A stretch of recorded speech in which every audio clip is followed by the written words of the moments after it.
Twisted pine trees cling to sheer granite cliffs, draped in the heavy mist that has defined Chinese landscape painting for over 1,000 years. This is Huangshan, the Yellow Mountain. Travel north and that ancient aesthetic gives way to the high-tech skyline of Hebei, a capital city now expanding its footprint into advanced manufacturing and artificial intelligence.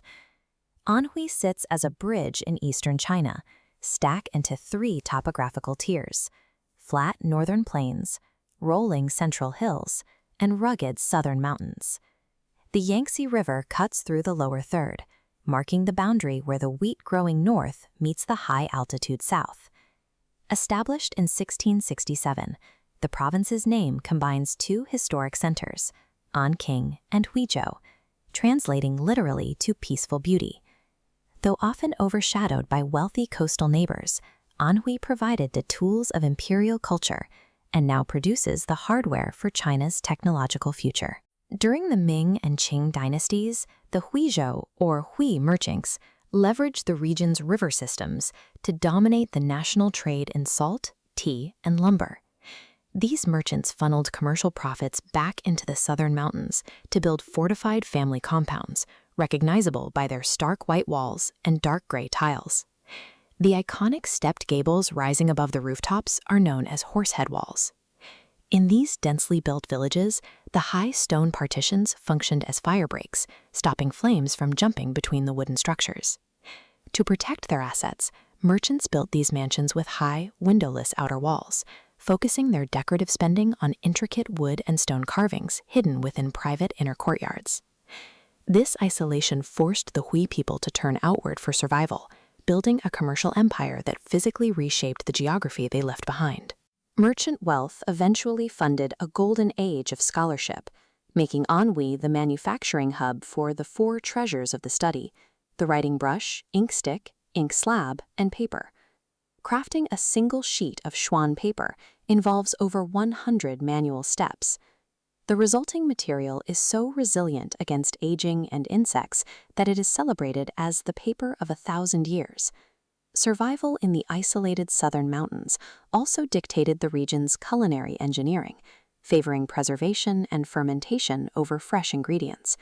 Hairy tofu, or Mao tofu, exemplifies this strategy. Soybeans are fermented to grow a dense layer of edible white mycelium, extending their shelf life while concentrating nutrients for the winter months. Whether refining tree bark into paper or fermenting beans into tofu, these are parallel solutions to the same environmental pressure: the need to engineer local resources into durable, high-value goods. The focus of this economic engine has shifted north to the capital city of Hebei, replacing the ancient merchant trade with a massive industrial complex. In just 20 years, Hebei transformed from a quiet regional outpost into a hub for advanced research and manufacturing. High-speed rail lines and logistics vectors now radiate from the capital, plugging Anhui directly into the manufacturing supply chains of the Yangtze River Delta. This integration has made the province a leader in white goods production, shipping millions of appliances annually, and a major site for electric vehicle assembly.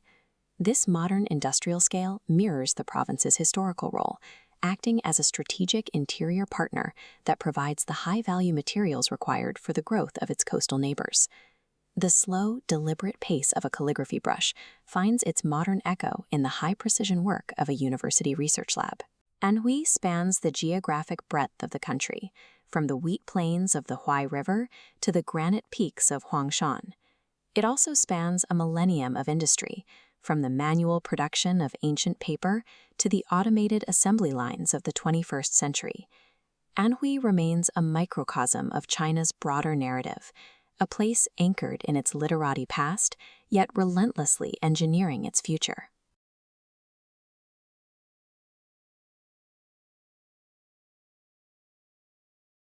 On China's southeastern edge, a wall of rock severed an entire province from the rest of the country. For centuries, this population lived squeezed between a vertical mountain range and a vast, empty horizon. This is Fujian. It is a territory defined by its boundaries. To the east, the depths of the Taiwan Strait, and to the west, an unbroken chain of peaks that physically blocked the province off from the central Chinese empire. The landscape follows a strict, unforgiving ratio: 8 parts mountain, 1 part water, and only 1 part farmland. In a traditional agrarian empire, this was a place with almost nowhere to grow food. The Wuyi Mountains acted as the ultimate natural barrier. Reaching heights of 6,000 feet, these peaks sheltered the coast from continental winds, but also turned the province into a humid, subtropical enclosure, nearly impossible to exit by land.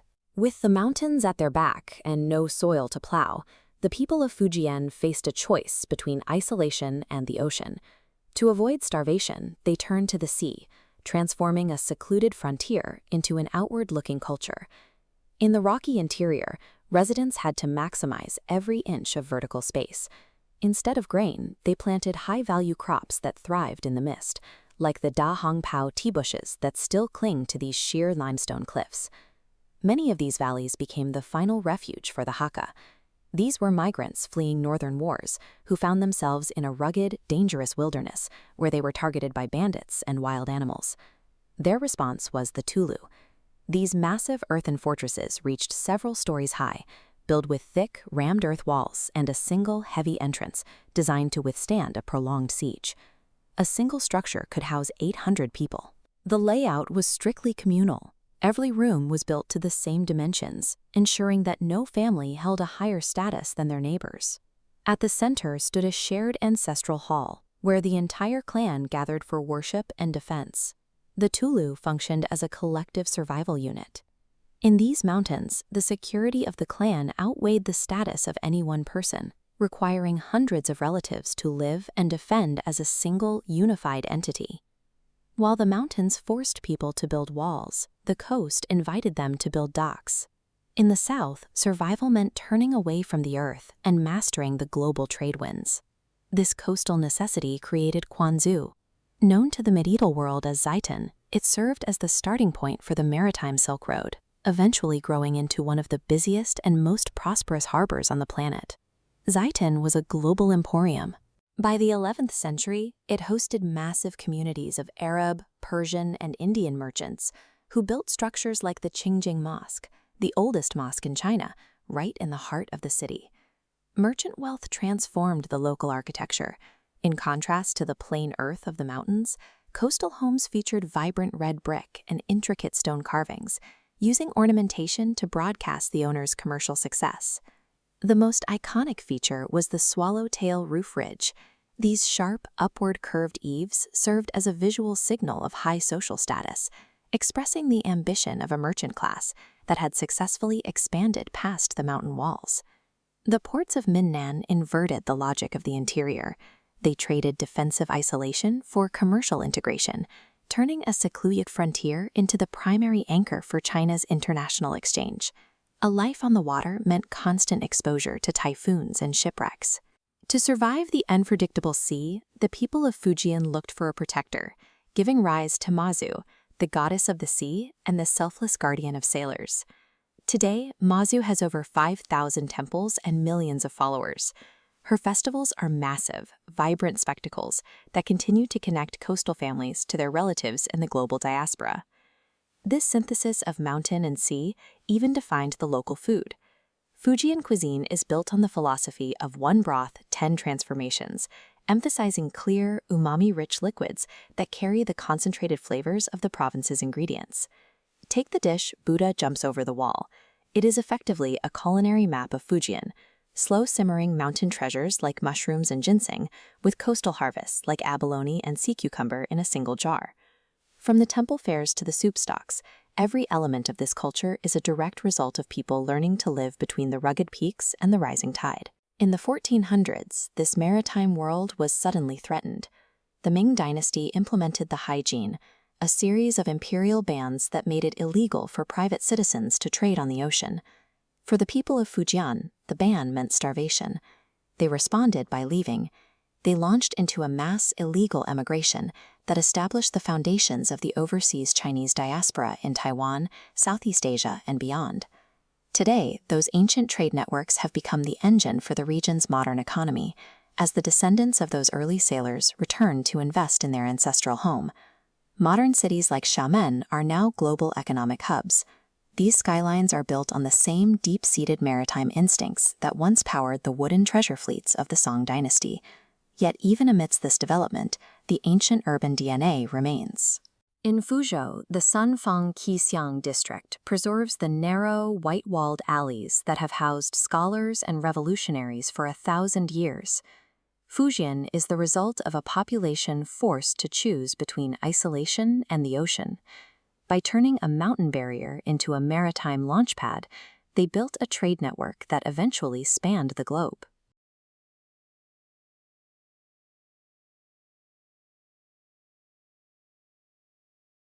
At the western edge of China's fertile interior, the greenery comes to a sudden halt against a wall of scorched deserts and frozen alpine peaks.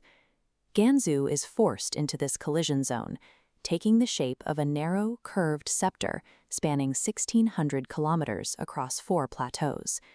In the center, surrounding mountains pinch the land down to a width of just 25 kilometers. This is the Hexi Corridor. For centuries, any merchant, army, or diplomat moving between east and west was forced to thread the needle through this specific strip of land. There was no other viable route through the landscape. The geography itself mandated the creation of the Silk Road. The extreme terrain of the corridor determined the course of the region's history. The journey begins southeast at the urban anchor of Lanzhou. The city follows the muddy curves of the Yellow River, the region's primary artery. This river was the first major obstacle for westbound travelers, who eventually crossed it using the heavy structural ironwork of the Zhongshan Bridge. The city's cultural identity is tied to its Hu Muslim population, specifically their signature beef noodle soup. The dish is prepared according to a strict color code: clear broth, white radish, red chili oil, green herbs, and yellow hand-pulled noodles. Heading southwest, urban density disappears as elevation climbs into the Gannan Tibetan Autonomous Prefecture. The landscape transitions into high-altitude alpine meadows and rolling grasslands. In this biome, Tibetan Buddhist culture is the dominant force. The sprawling Labrain Monastery serves as a massive religious center, housing thousands of monks in a dense complex of traditional architecture. Community life here is shaped by nomadic traditions. During seasonal festivals, the grasslands host high-speed horse racing and strength competitions like yak pulling. The sheer vertical drop of its topography forces these distinct ecological zones and ethnic groups to exist in close proximity, creating a concentrated mosaic of cultures within a single corridor. Further west, the water disappears, and the landscape is defined by its raw geology.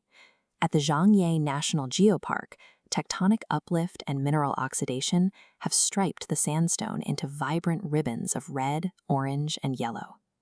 Near Dunhuang, centuries of wind erosion have sculpted the rock into the jagged pillars of the Yardang landform. Locals call it Devil City because of the eerie sound the wind makes as it whistles through the stone ridges. For ancient caravans, these formations were both physical threats and essential markers. Their strange shapes proved that travelers were still on the correct path through the arid desert. As the corridor reaches the edge of the Taklamakan Desert, it becomes a vulnerable strategic bottleneck. The Han and Ming dynasties secured this trade artery with massive military fortifications. The Jiayuguan fortress served as the final stronghold of the Great Wall. Its compacted earthen walls marked the westernmost limit of the Chinese Empire. Further into the scrub, the eroding ruins of Yumen Pass show where Han Dynasty expeditions pushed the border outwards to protect the flow of silk. This military security allowed the Dunhuang oasis to thrive. The water at Crescent Lake provided a final sanctuary for travelers before entering the open desert. Next to the oasis, the Mogao Grottos became a repository for 1,000 years of Buddhist art. These caves were funded by travelers seeking protection for the journey ahead, or expressing relief at having survived the passage. The military fortifications of the frontier provided the stability required for transcontinental spiritual and artistic exchange to flourish. Gansu's history is often portrayed through the image of slow-moving camel caravans crossing the high dunes. But today, the same strategic geography hosts the Jiuquan Satellite Launch Center, where the flat, arid plains are used to transport orbital rockets for the modern space program. high-speed rail lines and wind farms now parallel the ancient routes. Modern infrastructure still depends on this narrow funnel to move goods and energy. Gansu functioned as the physical channel through which Chinese influence projected outward, and global trade and religion filtered back into the interior. This 1,600-kilometer corridor is the geographic foundation of the Silk Road. It remains the essential gateway connecting the history of the ancient frontier to the infrastructure of the modern world.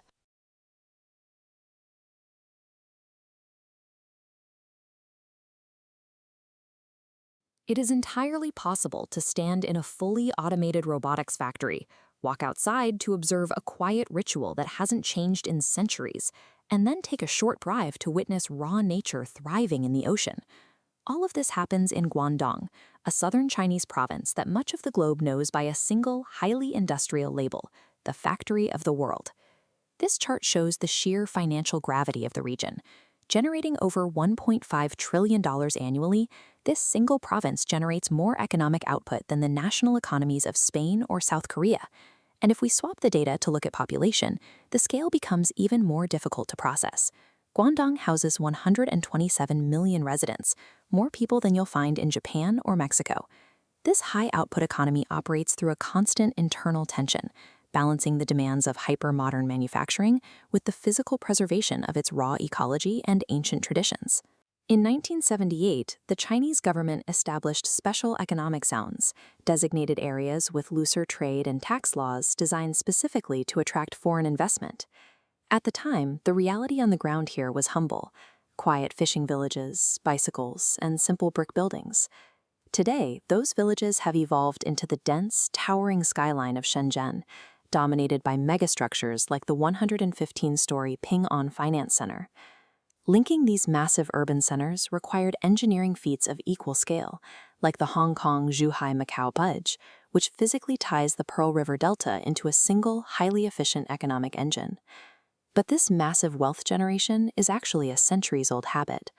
Long before the tech boom, the early Chinese diaspora sent international fortunes back home, funding the construction of the Kaiping Dialo, fortified stone watchtowers built to protect their families' wealth from rural bandits. The towering glass skyscrapers of modern Shenzhen are simply the latest iteration of a trading culture that has driven this region for over 2 millennia.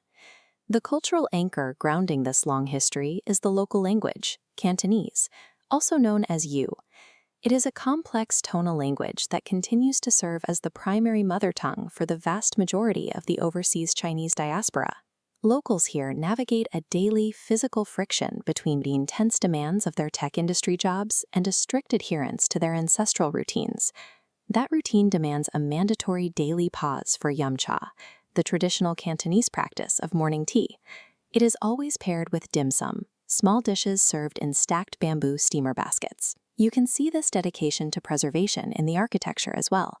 On Shamian Island, massive banyan trees shade preserved colonial facades, standing as physical reminders of centuries of East meets West trade.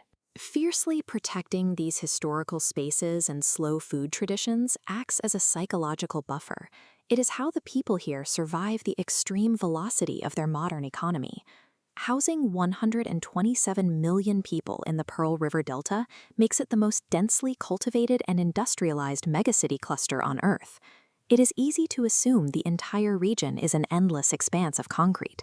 Yet deep within the province, massive geological reserves remain totally intact, like the dramatic red rock pillars and deep forested ravines of Dania Mountain. As the megacities expand, urban planners are now actively carving out and protecting delicate ecological zones right along the edges of the industrial sprawl. These protected estuaries provide a vital habitat for rare wildlife, allowing species like the Chinese white dolphin to thrive just miles away from some of the busiest commercial shipping lanes in the world. These pockets of wildlife suggest that even at this extreme density, there is still room for an industrial powerhouse to coexist with the natural world it was built upon. This province has grown far beyond its reputation as a global factory. It operates as a living laboratory, testing the limits of how 21st century human life can integrate with rapid technological progress. It is a place where autonomous delivery drones share the sky with traditional tea houses, and where glowing skyscrapers yield to serene, misty peaks. This is the reality of modern life in Shenzhen, Guangzhou, and the heights of Dansha. Guangdong remains a southern gateway defined by its contradictions, where the logistics of a global shipping hub are still anchored by the slow rituals of a 2,000-year-old home.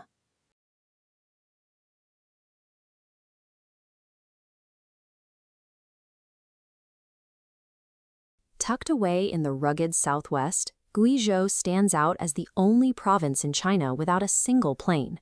Rainwater, made slightly acidic by atmospheric carbon dioxide, dissolves calcium carbonate over millions of years.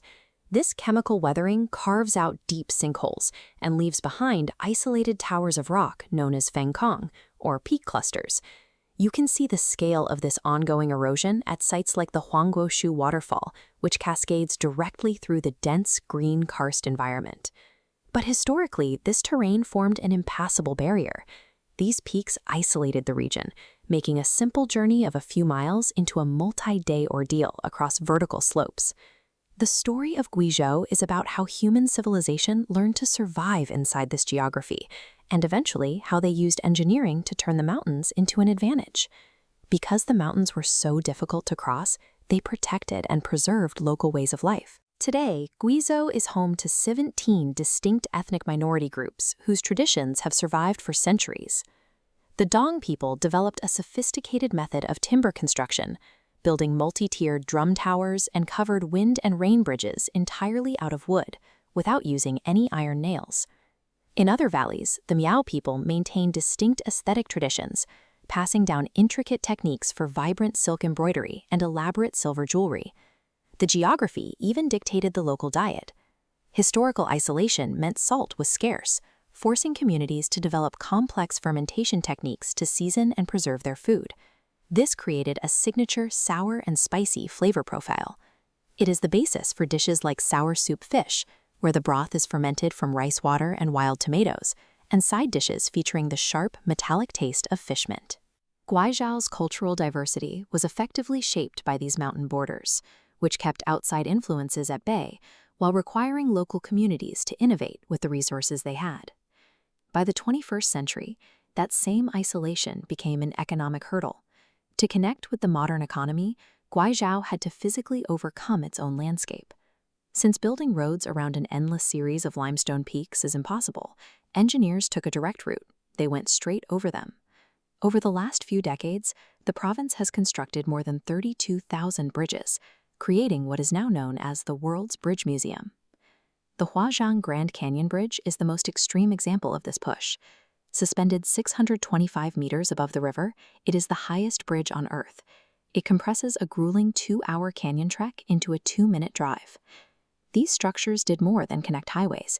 They neutralized a geological barrier that had defined the region for millions of years. Once the province was physically connected, Guizhou began a second transformation. Instead of fighting the geography, they began using it as a resource for the digital economy. Karst caves that once provided shelter for early human ancestors are now being used to house massive data storage centers.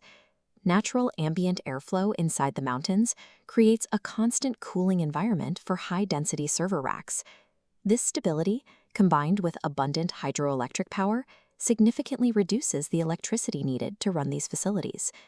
Major technology companies, including Apple and Tencent, have anchored their servers in these cave-based centers, establishing Guizhou as a hub for large-scale data processing. The limestone formations that once isolated these valleys now provide the cooling and security required to maintain the servers of the modern digital world. Through complex engineering, a high-speed transit network has been successfully integrated into this jagged landscape. This has created a new economic model where the infrastructure itself is a tourist draw, bringing wealth into remote valleys that were previously unreachable. This connectivity is designed to uplift the rural economy, supporting local populations while allowing them to maintain their distinct ethnic traditions.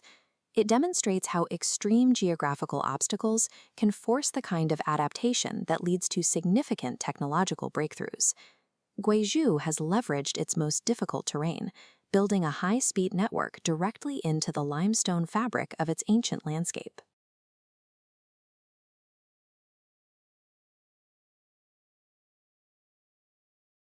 In 1097, the celebrated 60-year-old poet Su Dongpo was accused of defamation and banished to an island at the southern edge of the Chinese Empire.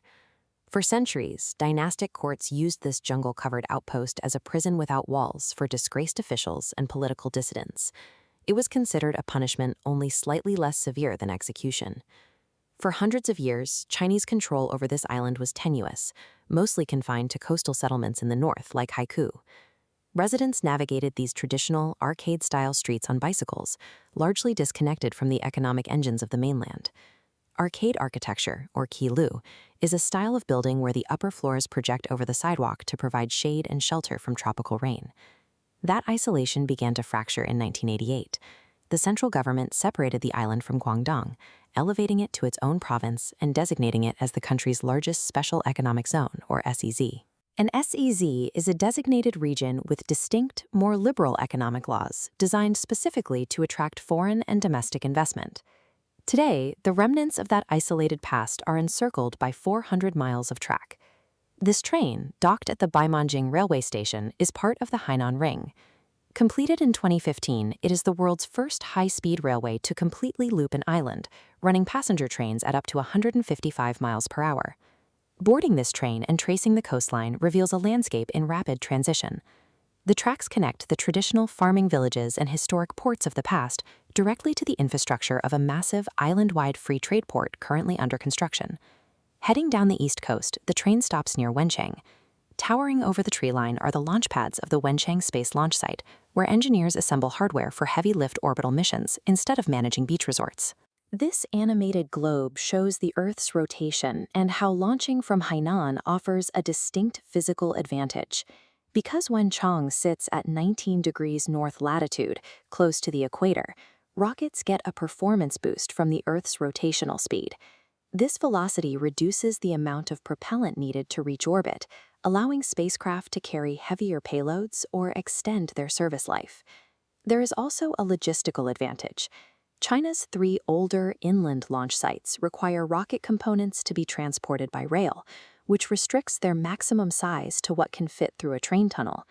Because Wenchang is on the coast, massive rocket segments manufactured in northern cities like Tianjin can be delivered by ship directly to the island. By combining equatorial velocity with maritime logistics, this facility can handle vehicles like the Long March 5. The Long March is a family of expendable launch system rockets used to deliver satellites, space station modules, and crewed missions into orbit. By pivoting from agricultural exports to orbital launches, Hainan repositioned its geographic isolation, once a historical liability, into a central node for the national space program. Leaving the coastal high-speed rail and moving towards the central highlands of Wuji Mountain reveals the island's original inhabitants. The Kra-Dai-speaking Li people inhabited these dense forests for thousands of years before imperial administrators ever arrived. Today, artisans maintain traditions like Li brocade, a hand-weaving technique recognized by UNESCO for its complex patterns and historical value. These indigenous communities live alongside the Hainan Tropical Rainforest National Park. Spanning over 1,600 square miles, it encompasses the largest and most concentrated contiguous tropical rainforest in the country. The health of this ecosystem is closely monitored by tracking the Hainan gibbon, the world's rarest primate. Decades of logging had reduced their population to fewer than 10 individuals by the 1970s, but targeted conservation zones have helped their numbers slowly rebound to over 35.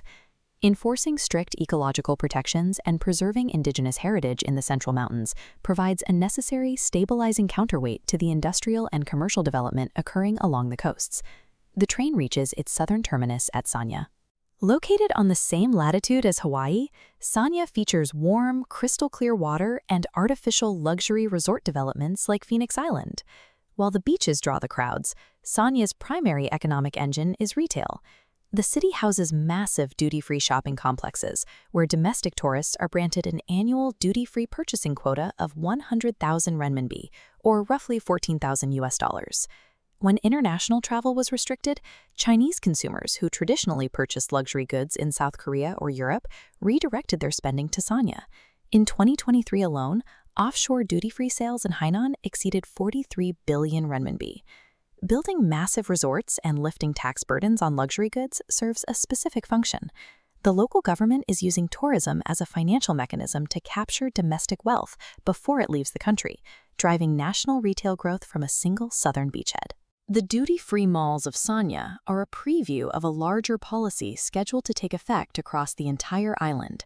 It is known as Independent Customs Operations, or Fengguan, a policy that will turn Hainan into a globally open, zero-tariff commercial zone. This diagram shows how the new dual border system works. International goods will cross the first line, the border between the globe and Hainan, completely free of import tariffs. However, if those goods are then shipped from Hainan into mainland China, they cross a second line, where standard import taxes are applied. But for the people living on the island, the benefits are immediate. As of early 2026, long-term residents and foreign professionals working in Hainan can purchase imported daily consumer goods locally at zero tariff, lowering the cost of living without requiring them to travel abroad. To populate this new economic zone, the government implemented a policy allowing tourists and professionals from 59 countries to enter Hainan visa-free. This open-door immigration policy provides the human capital required to operate the island's expanding physical infrastructure.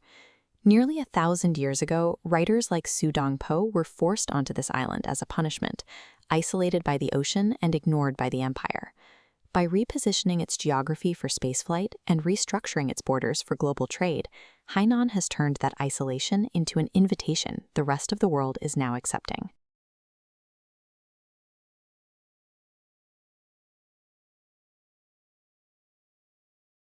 The Great Wall of China is famous for crawling across high mountain ridges, but at Shanhaiguan, the stone fortifications plunge directly into the sea. It is a striking geographical extreme, and it sits at the eastern edge of a massive, heavily populated territory. This is Hebei. The name literally translates to north of the river, referring to its position above the Yellow River. In Chinese shorthand, it is often simply called Ji, a nod to its ancient administrative roots. Isolating the province on this map reveals a massive circular void at its center. These are the jurisdictional boundaries of Beijing and Tianjin, two megacities physically swallowed by Hebei territory. This topographical elevation data shows the physical reality of the region. The Yan and Taihang Mountains form a rugged, high-altitude wall to the north and west, sloping sharply down into the flat, fertile expanse of the North China Plain in the southeast. That surrounding geography is no accident. Hebei was cultivated over centuries to be the ultimate buffer zone, a vast expanse of harsh terrain and fortified walls, designed to absorb and exhaust invading armies long before they could reach the emperor. That military history is baked into the local identity. Historically referred to as the Yanjia region, named after two ancient warring states, Hebei spent its early millennia as a harsh, unforgiving frontier defined by constant conflict. For early dynasties, the sheer cliffs and jagged ravines of the Taihang Mountains functioned as an impenetrable natural barrier against northern nomadic cavalry. By the time of the Qing dynasty, the empire was secure enough to repurpose that geography for leisure. Emperors utilized the cool, elevated climate of the mountains to construct the Chengde Mountain Resort, a sprawling complex of palaces and lakes built specifically to escape the oppressive summer heat of Beijing. The mountains perfectly protected a traditional agrarian empire. But the arrival of the 20th century required a completely different kind of strength. China needed raw industrial power to modernize, and the province was sitting on the resources to provide it. Almost overnight, the focus shifted from mountain passes to iron rails. The city of Shijiazhuang transformed from a collection of quiet farming villages into the provincial capital, driven entirely by the explosive convergence of modern railway lines. With the trains came the factories. Cities like Tanshan became titans of heavy industry. To put the sheer volume of this output into perspective, the province of Hebei alone produces more steel annually than many developed nations do in their entirety. All that relentless mining and manufacturing yielded the physical materials, the steel beams, the concrete, the coal, that directly fueled the staggering urbanization of northern China over the last 50 years. To build the modern nation, Hebei sacrificed its own ecological purity. The province became the engine room for the country, accepting heavy smog and industrial sprawl to keep the surrounding capital moving. Yet, amid the concrete and the smokestacks, the historical core remains intact. In places like Zhangding, Towering ancient brick pagodas and traditional courtyards sit right in the middle of modern, densely packed city grids. That working-class environment also birthed legendary local street food. The Le Roi Hua Sha, or donkey burger, is a flaky, freshly baked pastry filled with rich, heavily seasoned donkey meat. You find that same deep-rooted endurance in the province's intangible heritage. Artisans still fire the delicate, creamy white porcelain of the historic Ding kilns, while Wuhua County maintains its status as the birthplace and global center of traditional Chinese acrobatics. When the massive provincial workforce needs a break from the industrial grind, they head to the coast. The beaches of Beidaihe have served as the premier seaside escape for both everyday citizens and political leaders for decades. Recently, that recreation has scaled up to a global level. The mountainous region of Chongli was overhauled with world-class skiing infrastructure to co-host the 2022 Winter Olympics, drawing international winter sports tourism to the province. Hebei operates as a complete, self-sustaining ecosystem. It balances intense industrial labor with deep folk traditions, robust street food, and mountain escapes, keeping a population of over 74 million vibrant and alive. Now, the entire region is undergoing a massive restructuring. The Jing-Jing-Ji master plan, taking Jing from Beijing, Jin from Tianjin, and Ji from Hebei, is an initiative to link all three into a single coordinated economic superregion of 110 million people. This network map outlines the new triad. Beijing serves as the technological and political brain. Tianjin is the maritime mouth. Hebei is pivoting away from highly polluting steel production to become the high-tech, ecological veins and lungs of the megalopolis. The ultimate symbol of this ecological transition is the Chang'an New Area. It is a hyper-modern, green tech city being built from scratch, integrating smart infrastructure with abundant natural waterways and parks. Chang'an has a specific strategic purpose. It is designed to relieve Beijing of its suffocating population density and absorb non-capital functions like corporate headquarters, universities, and research facilities. Hebei is actively dismantling its heavy industry legacy to serve as a testbed for carbon-neutral urban design and high-tech coordination. This is a province defined by its eras. It began as an imperial shield, using the Great Wall and the Yan Mountains to hold back the northern frontier. It evolved into a roaring industrial engine, built on the converging railway hubs of Shijiazhuang and the massive steel output of Tangshan. Through it all, it maintained a resilient cultural identity, preserved in the savory bite of a street-side donkey burger and the ancient brick pagodas of Zhangding. Now it is pointing toward the future, raising the green, high-tech skyline of Chang'an from the soil of the North China Plain. The province that once shielded emperors and powered the nation's industry is now the laboratory for its ecological transition.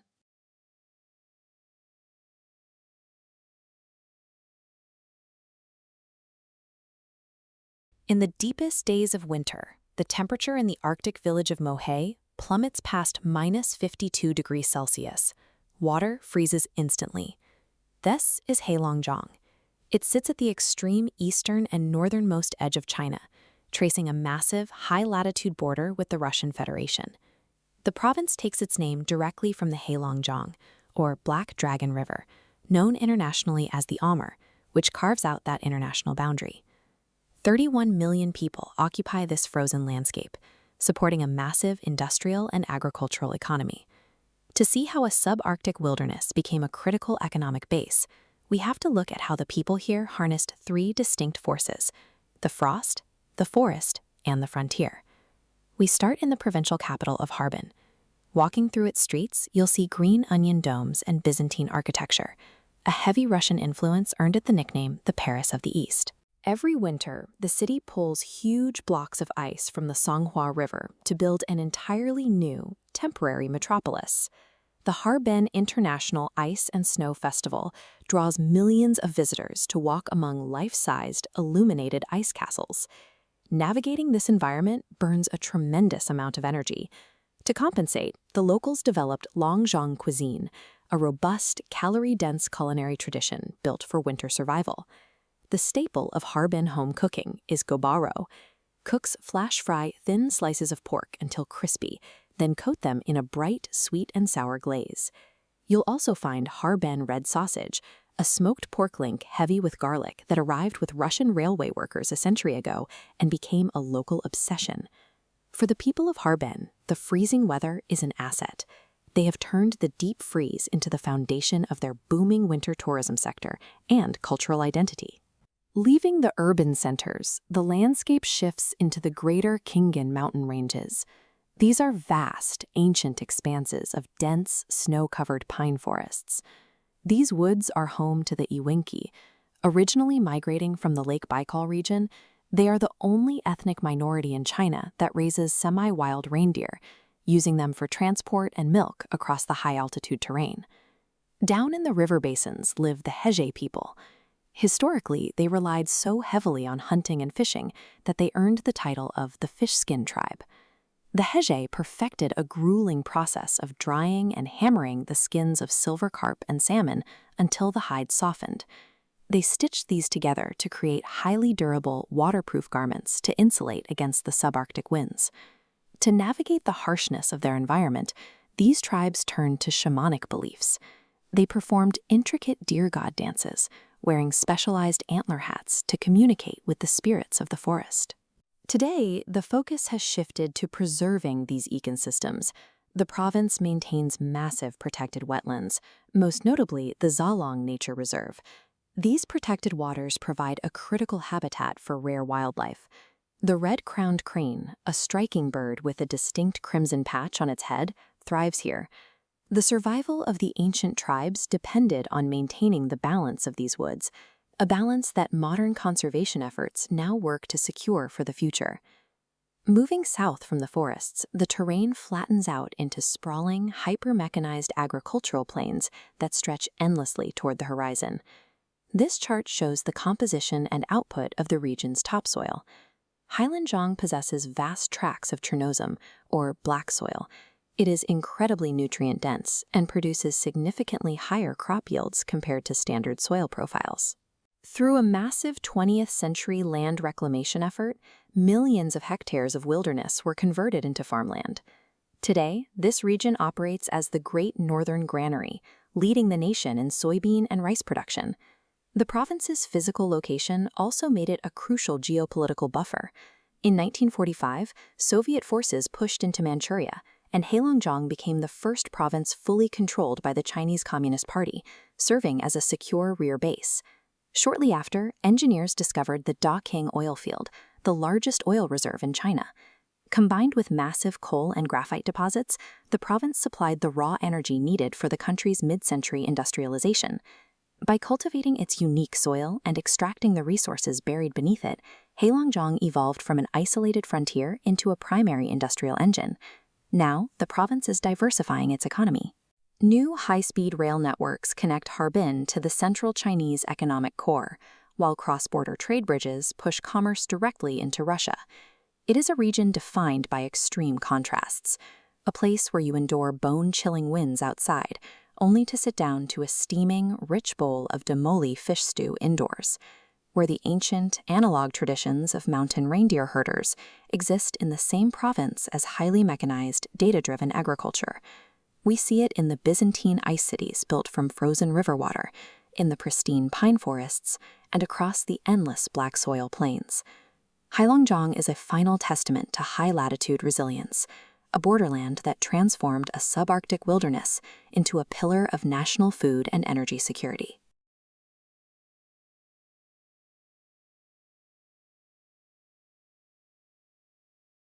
When a high-speed train tears across a concrete bridge at 350 kilometers an hour, it feels like the ultimate expression of the future. But beneath the steel and the speed lies soil that has dictated the rhythm of human life for millennia. This is Henan. The name translates literally to south of the river, referring to the mighty, sediment-heavy Yellow River that carves its way through the province's northern landscape. Historically known as Jiangwan, or the Central Plains, this region is the geographic anchor of China. Today, nearly 100 million people live within these borders, making it one of the most densely populated places on Earth. The global image of modern China usually defaults to the gleaming skylines of coastal megacities like Shanghai or Shenzhen. but those cities rely entirely on the agricultural yields and sprawling transit networks centralized right here in the interior. That creates a unique logistical tension. To build the infrastructure required to feed and move the nation, engineers in Henan have to construct modern industrial megaprojects directly on top of 3,000 years of imperial ruins spanning 4 of China's great ancient capitals. Our map starts in the north, at Anyang. Before the 20th century, the earliest chapters of Chinese history were widely considered myth. Excavations here proved those legends were archaeological reality. At a site known as the Yin Ruins, archaeologists unearthed artifacts from the Shang dynasty dating back over 3,000 years. Rulers sought guidance from ancestors by carving questions into turtle shells and ox bones, then applying intense heat until the material cracked. The cracks provided the divine answers, but the questions themselves are what matter today. The intricate symbols etched into these bone fragments are the direct, recognizable precursors to the modern Chinese script used by over 1 billion people. By producing the earliest known systematic writing in the region, Anyang anchors the entire historical timeline. It proves that the unbroken continuity of Chinese civilization began in this exact soil.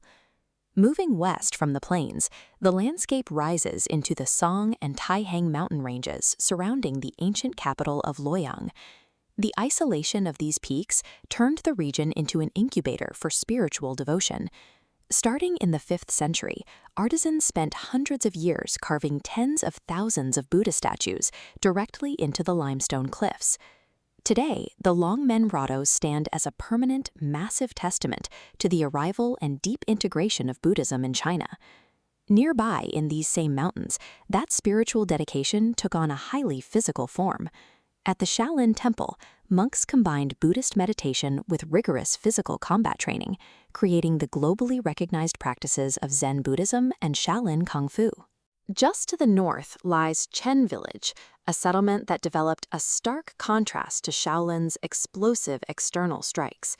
Here, practitioners created Tai Chi, a martial art focused entirely on slow, internal energy management and perfect biomechanical balance. The harsh terrain surrounding Luoyang acted as a pressure cooker. It generated and refined the exact philosophical and physical disciplines that would eventually define Chinese martial culture on the global stage. Leaving the western mountains, we move east into the sprawling flatlands toward Kaifeng. During the Song dynasty, 1,000 years ago, this city shifted the cultural focus away from imperial monuments toward hyper-commercialized urban street life. That deep urbanization was only possible because of the geography. The vast, flat, and fertile eastern plains make Hainan the definitive breadbasket of China. Today, these exact fields produce the wheat that sustains the entire country. That immense agricultural output created a distinctly hearty, carbohydrate-rich culinary heritage. The local diet is defined by thick, hand-pulled braised noodles and hulatang, a dense, intensely peppery beef and bone broth designed to fuel a massive workforce through freezing winters. Kaifeng's culture is the culture of the working class. It is a story of daily survival and commerce, fed by the precise same agricultural plains that keep modern China running. To see where all that agricultural and industrial output goes, we arrive in Zhengzhou. As the modern provincial capital, it operates as a marvel of contemporary supply chain management. Because of its central location, Zhengzhou serves as the primary artery for national transit. It houses Asia's largest railway marshalling hub, processing an endless flow of cargo and passengers moving between the deep interior and the coast. Yet, surrounded by this sprawling network of steel and concrete, the city holds artifacts of staggering antiquity. Housed in the Henan Museum is the Jiahu bone flute. Carved from the wing bone of a crane 8,000 years ago, it can still play a complete 7-note musical scale. The city even builds its modern attractions directly out of the soil. The only Henan theater complex is a massive performance space constructed almost entirely from raw rammed earth and fields of real wheat, designed to physically immerse visitors in the region's history. Zhengzhou perfectly encapsulates the strategy of the Central Plains.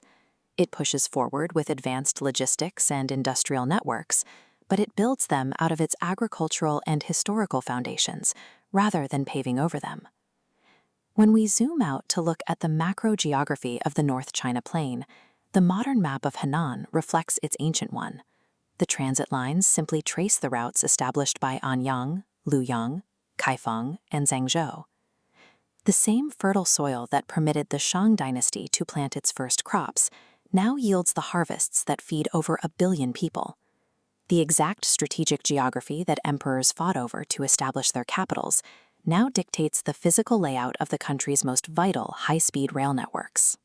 Global attention will always naturally gravitate toward the coastal megacities, but to understand the true trajectory of Chinese civilization, where it is going, and how it sustains itself along the way, you have to look closely at the Central Plains, where the foundation was poured thousands of years ago.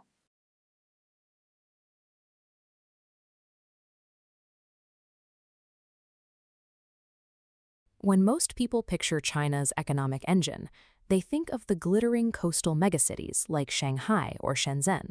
But if you want to see the physical and economic pulse of the country, you have to push inland, past the coast, right into the dead center of the Chinese landmass. Welcome to Hubei province. For centuries, Chinese strategists have called this exact spot Zhou Tongchu, the thoroughfare of 9 provinces. It is the geographic linchpin of the nation. Control the transit networks radiating out from this central hub, and you effectively control the domestic flow of goods, people, and military power across the entire country. Today, that control over national flow is most visible in how Hubei has managed the Yangtze River. The longest river in Asia cuts directly through the province, and for thousands of years, it was a wild, unpredictable force of nature that dictated the fate of the millions living along its banks. Now, that force is captured by the Three Gorges Dam. Spanning the Yangtze in western Hubei, this massive concrete barrier is the world's largest hydroelectric power station. It tames the seasonal floods and churns out over 100 billion kilowatt-hours of electricity a year, feeding the power grid of central China. That massive output of energy powers a relentless wave of modern infrastructure. In the provincial capital of Wuhan, high-speed bullet trains blur past neon-lit skyscrapers, crossing enormous suspension bridges that span the wide, misty river valleys. Hubei functions as a living blueprint for the nation, a physical bridge where 3 millennia of imperial history provide the foundation for hyper-modern logistical ambitions. The story of Hubei begins with its water, specifically the dramatic convergence where the Han River flows down from the northwest to collide with the mighty Yangtze. Over millions of years, this convergence deposited sediment to form the Zhanghan Plain. The resulting landscape is so saturated with interconnected waterways that Hubei earned the title Province of 1,000 Lakes. This fertile basin fostered the ancient Jiangxi civilization. Operating independently from the dynasties of the northern Yellow River, the Chu people developed a culture heavily focused on advanced artistic and musical sophistication. We can see the peak of that sophistication in the bronze chime bells of Marquis Yi. Cast over 2,400 years ago and weighing over 5 tons, this multi-tiered instrument requires a team of 5 musicians to play. Each individual bell can strike 2 distinct musical notes, depending on where it is hit. West of the river plains, the terrain abruptly shifts into the jagged highlands of the Wudong Mountains. These red temples, precariously perched on snowy peaks, serve as the historical sanctuary of Taoist philosophy and the birthplace of Tai Chi. Further west, the landscape turns completely wild. The Shanxi Nature Reserve is a primeval forest ecosystem where towering karst rock pillars pierce the dense canopy, sheltering some of the most biodiverse flora and fauna in central China. Being a resource-rich crossroads surrounded by these geographic extremes made Hubei highly desirable. During the legendary Three Kingdoms period in the 3rd century, this terrain was the site of the era's bloodiest and most decisive military campaigns, like the Battle of Red Cliffs. This central positioning defines Hubei's existence. The same hydrological network that incubated centuries of high art and philosophy also ensured the province remained a high-stakes battleground for every power seeking to control the Chinese interior. Today, that crossroads geography dictates the daily routines of Hubei citizens, starting right at the dinner table. Local Chu cuisine skips the heavy spices of neighboring provinces, focusing on the local freshwater harvest, relying on steamed wuchong bream and rich lotus root soup.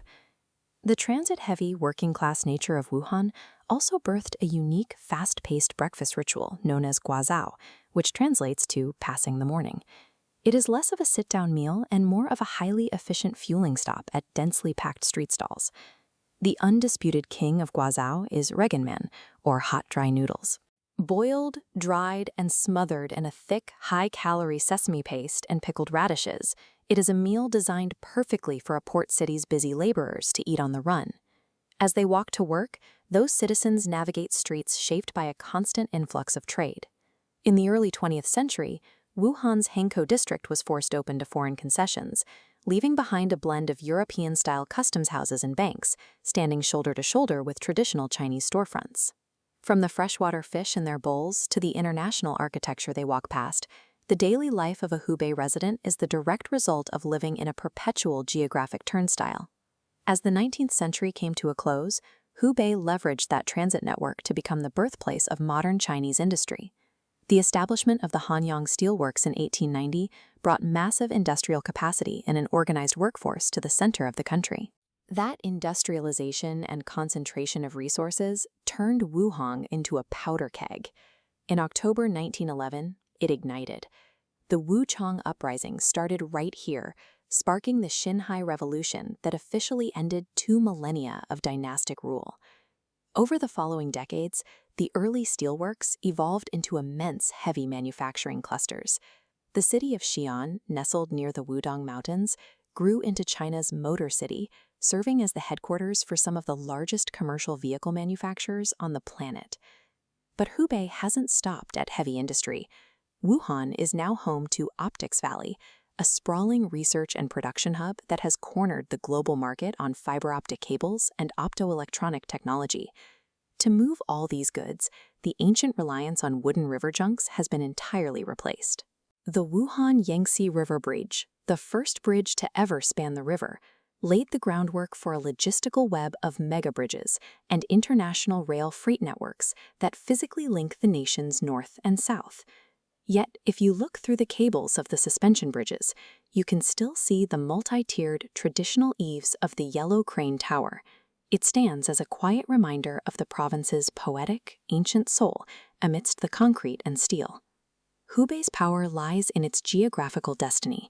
It is the timeless nexus where ancient bronze bells echo alongside optical fiber lines, forever anchoring the flow of a nation in motion.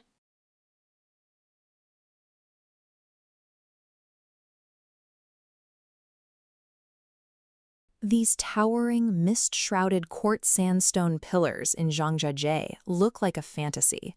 They famously served as the visual inspiration for the floating mountains in the movie Avatar. But in reality, these peaks are the rugged perimeter of a highly secluded basin.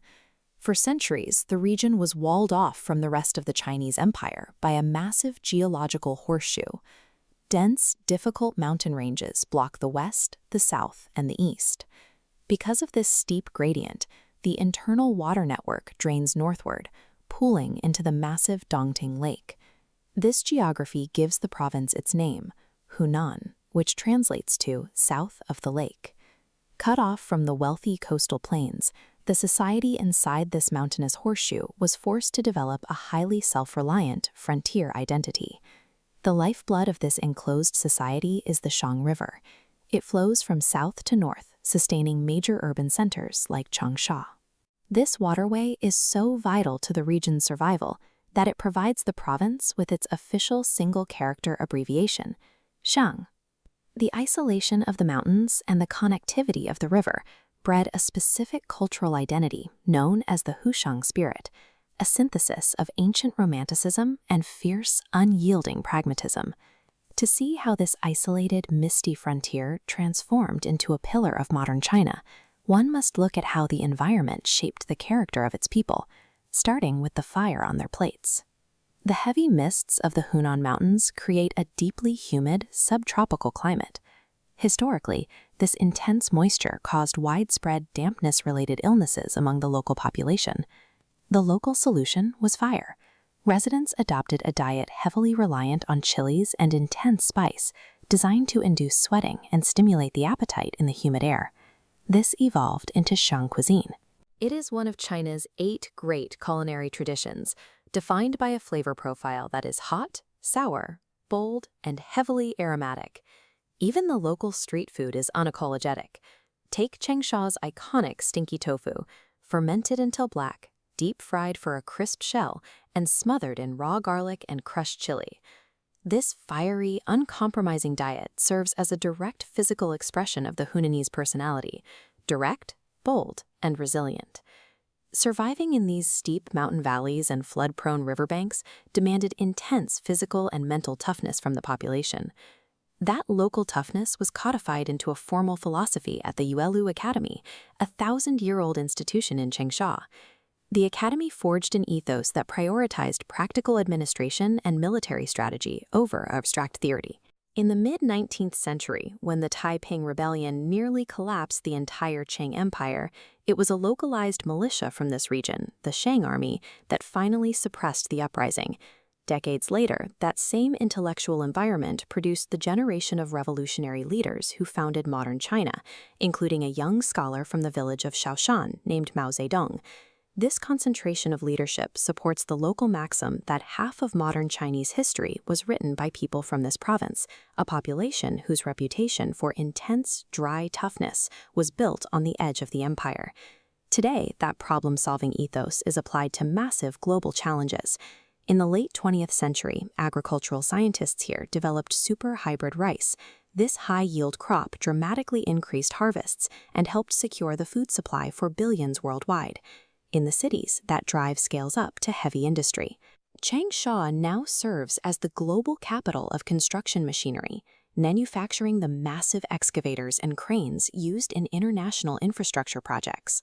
The very mountains that once trapped the population have been pierced by thousands of miles of high-speed rail, connecting the inner basin directly to the international trade hubs of the coast. By engineering its way through its own rugged landscape, the province has become the technological and industrial backbone of the Yangtze River economic belt. Modern Hunan operates on 2 parallel timelines, placing ancient relics shoulder to shoulder with high-tech development. You can examine the artifacts of the Mawangdu tombs, a 2,000-year-old archaeological site that reveals the immense wealth and complex burial customs of the ancient Changsha kingdom. Then you can step into a sprawling media and entertainment empire, anchored by television networks that dictate broadcasting trends for the entire country. This is a deliberate balance. By integrating ancient preservation with high-speed development, the region maintains its cultural identity while operating as a primary industrial hub. In just a few decades, the province has bridged the gap between a secluded agrarian past and a hyper-connected future. Remember the geography of Hunan, the lifeblood of the Xiang River, and the resilient Huxiang spirit. To see how an agrarian empire became a modern superpower, look south of the lake, to the fiery heart of the Xiang people.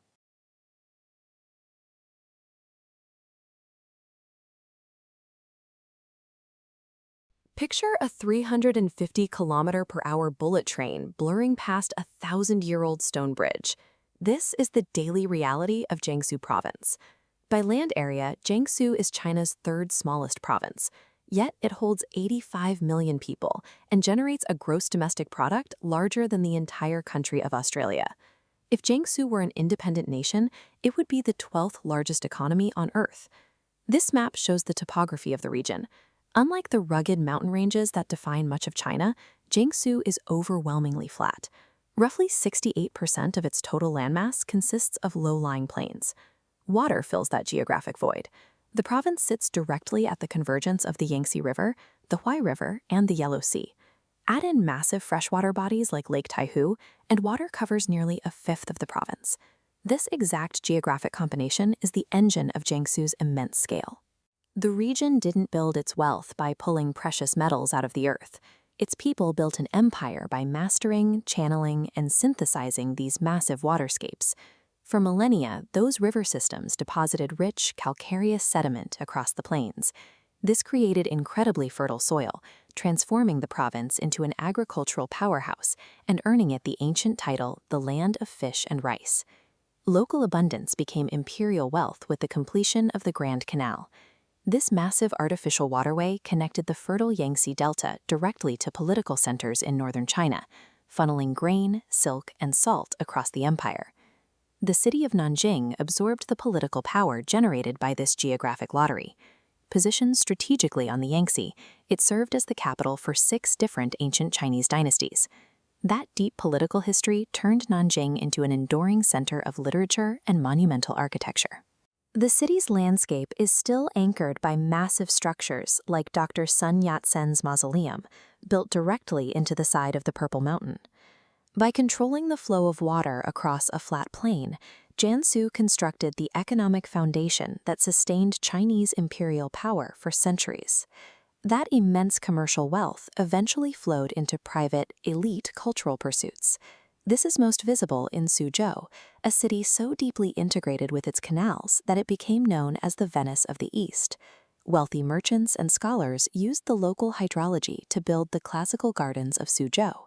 Instead of fighting the landscape, they designed these spaces to perfectly balance natural water, carved stone, and wooden architecture.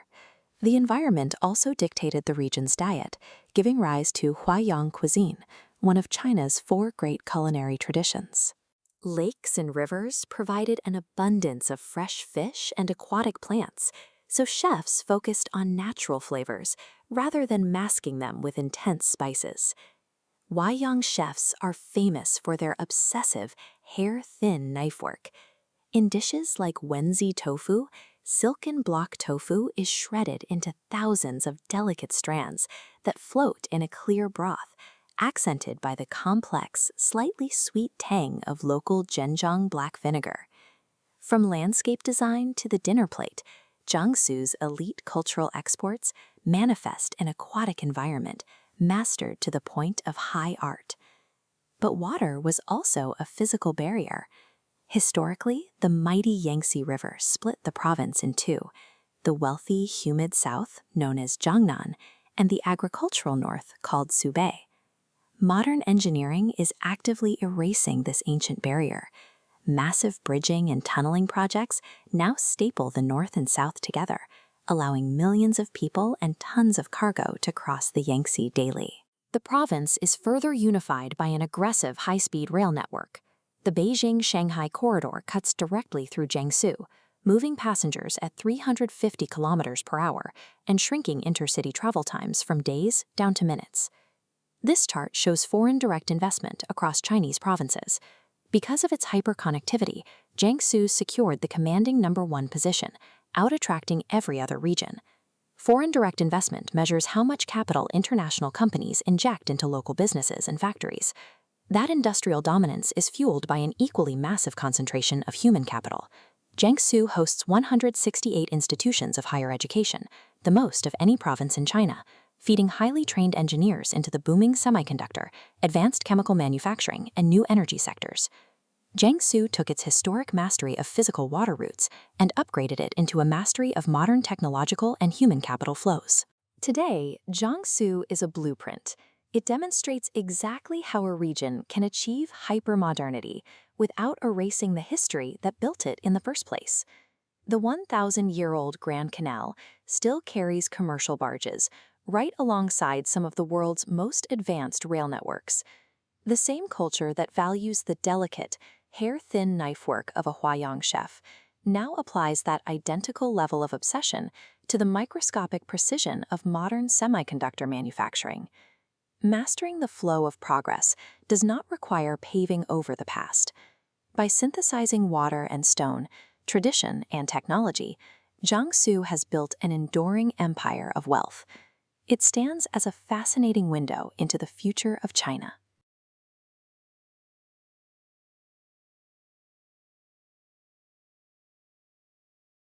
In the province of Jiangxi, 18,000-year-old pottery sits alongside high-speed rail lines cutting through ancient mountain mist. The name translates to west of the river, reflecting a province enclosed by rugged mountain ranges on 3 sides. The Gan River breaks through this wall, providing a north-south water route linking northern Chinese capitals to southern maritime trade for over 2,000 years.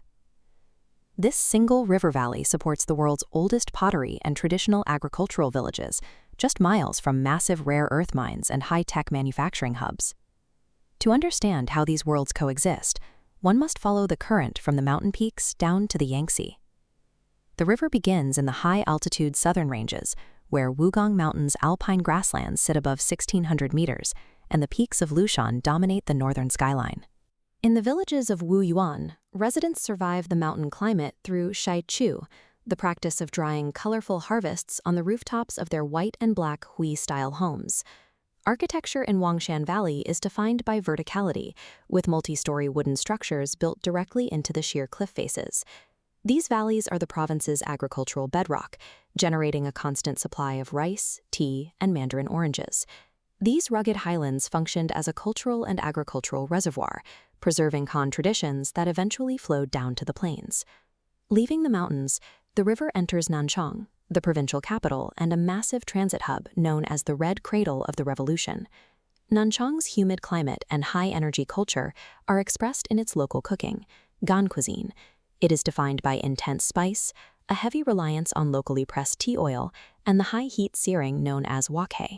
Because unrefined tea oil must be heated to prevent stomach issues, local customs dictate a strict absence of cold or raw dishes.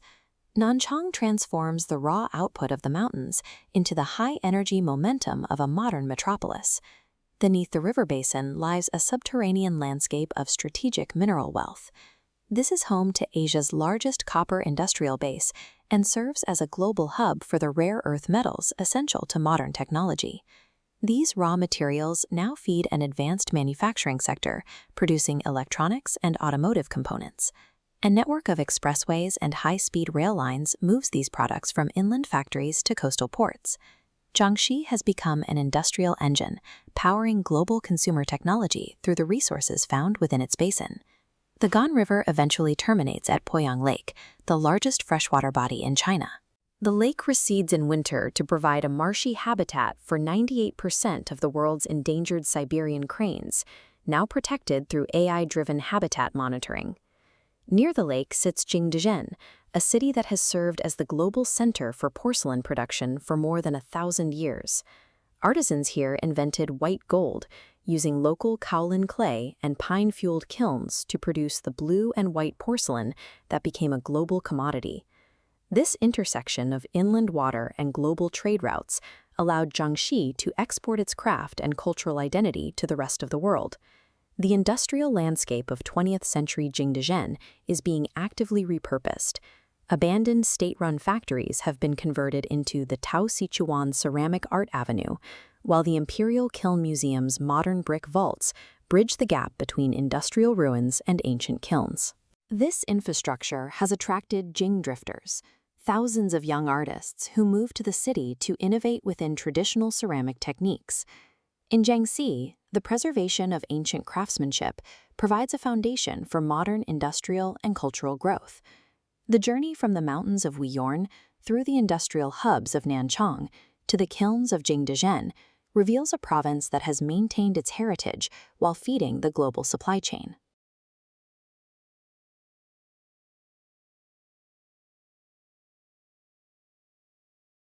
In the dead of winter, a massive silver carp bursts through a thick sheet of ice, pulled to the surface by a wooden, horse-drawn winch. China's northeast is often dismissed as a frozen, decaying rust belt, a vast stretch of abandoned factories buried under endless, bitter winters. Jilin province defies that categorization. Tucked securely between Russia, North Korea, and the rest of China, Jilin acts as a cross-cultural engine, driving a massive portion of the nation's heavy industry and agriculture. Jilin's identity is 2 mountains and 1 plain. The province drops from jagged southeastern peaks to flat northwestern plains. To understand how this terrain forged its culture, we'll trace this descent from the eastern volcanic borders down into the western industrial heartland. That steep topographical tilt dictates everything here. It controls the climate, traps the water, and powers an economy built on extreme contrasts. This is Heaven Lake, or Tianqi. Sitting at nearly 9,000 feet, This turquoise crater lake occupies the caldera of a massive volcano in the Qinghai mountain range. This volcanic range functions as a porous, high-altitude border separating China from North Korea and Russia, while creating a unique geopolitical overlap of three nations. Drop down into the valleys below, and you hit the city of Jiangxi. Here, the streets are illuminated by neon signs displaying both Chinese characters and Korean Hangul, the official Korean phonetic alphabet. At 5 a.m., the Dongfang Water Market comes alive. It's a bustling riverside hub where locals trade fresh produce and spices, speaking a seamless mix of Mandarin and Korean. The local food perfectly maps this cultural fusion. Vendors serve up steaming Manchu-style hot pots right next to stalls selling langmian, a chewy, cold Korean buckwheat noodle dish served in a tangy, chilled beef broth, and large skewers of spicy, cumin-dusted barbecue. The Eastern Mountains operate as a geographic funnel, pulling distinct cultures together into a dense, vibrant mosaic. Following the water westward, the elevation drops into the central valleys, where the Songhua River winding through Jilin city. Here we see the rime ice phenomenon, or wusong. Even when the air drops well below zero, warm water discharged from upstream dams keeps the river unfrozen. That warm mist rises, hits the freezing air, and condenses directly onto the willow branches, creating heavy, crystalline silver flowers. Just a few hours away, the water sits entirely frozen at Chagan Lake. For over 1,000 years, locals have braved temperatures of -20 degrees Celsius to perform a massive winter fishing ritual. This image captures the sheer scale of the operation. Fishermen drill holes through meters of solid ice and use these horses to slowly drag 1,000-meter-long nets through the freezing water beneath the surface. Today, this ancient survival tactic is a major economic engine. The very first fish pulled from the ice each winter is auctioned off for upwards of $200,000, with the proceeds going directly into ecological conservation funds to restock the lake. These central waterways showcase a delicate, long-standing balance. Human life here relies on adapting to one of the harshest winter ecosystems on Earth. Our journey bottoms out in a sprawling, flat western plains, anchored by the provincial capital of Changchun. This cross-section shows exactly why this region is considered China's national barn. Jilin sits on a massive deposit of Chernozem, or black earth, a highly organic, hyper-fertile soil type that produces nation-leading yields of corn and soybeans. This archival photo shows the inside of the first automotive works factory. Established in the 1950s, this plant earned Changchun the title of the Detroit of China by manufacturing the nation's very first domestically produced commercial trucks. That industrial base soon expanded to produce vehicles like the classic black Hongqi luxury sedan. With its distinctive chrome grille, this car became the official transport for top state officials and a symbol of Chinese manufacturing pride. Alongside heavy industry, the city built a massive cultural output. The Changchun Film Studio, founded in 1945, took over infrastructure from the Japanese occupation and transformed it into the cradle of new China cinema, producing the country's first post-war feature films. The flat, fertile expanse of the West gave Jilin the physical space to scale up, driving both the agricultural yield and the industrial machinery of a modernizing nation. From 2,700 meters in the air down to sea-level plains, Jilin's dramatic topographical descent architects its diverse ways of life. The high eastern borderlands filter Korean and Russian influences into neon-lit markets, while the freezing central valleys preserve millennium-old ice fishing rituals. The flat western plains trade the frost for deep, fertile black earth and the sprawling assembly lines of the country's earliest auto plants. Jilin operates as a highly productive cross-cultural mosaic, extracting immense value and cultural richness from some of the Earth's most severe conditions. This is a place where geography dictates destiny, from its volcanic borders to its industrial.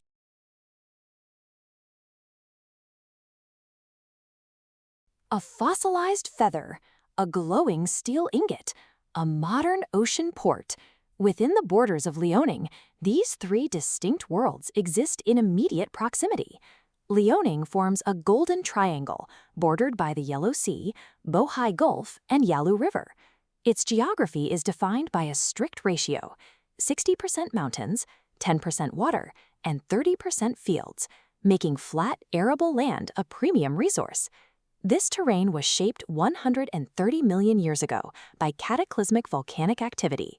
In Beipiao, eruptions repeatedly blanketed the prehistoric landscape in fine ash, creating the Jehol biota, a Mesozoic Pompeii that entombed an entire ecosystem. Because the ash excluded oxygen, it preserved delicate structures that usually rot. This allowed scientists to identify the visible filament structures of feathers on dinosaurs, providing a physical link between prehistoric reptiles and modern birds. This single province provided the bedrock evidence that shifted the scientific consensus on the evolution of flight. By the 17th century, the rigor of this northern climate had shaped the Manchu people. Thriving in a region with long, frozen winters, they developed a culture focused on mobility and resourcefulness. Before they moved south to Beijing, the Manchus established an imperial power center in Shenyang. The Mukden Palace served as a sophisticated administrative hub, where they organized the bureaucracy that would eventually govern all of China. Survival here required a mastery of the environment. Guangdong cuisine emerged as a direct response to the northern cold, focusing on high-calorie preservation. Locals relied on swansai, pickled cabbage, and pork stew.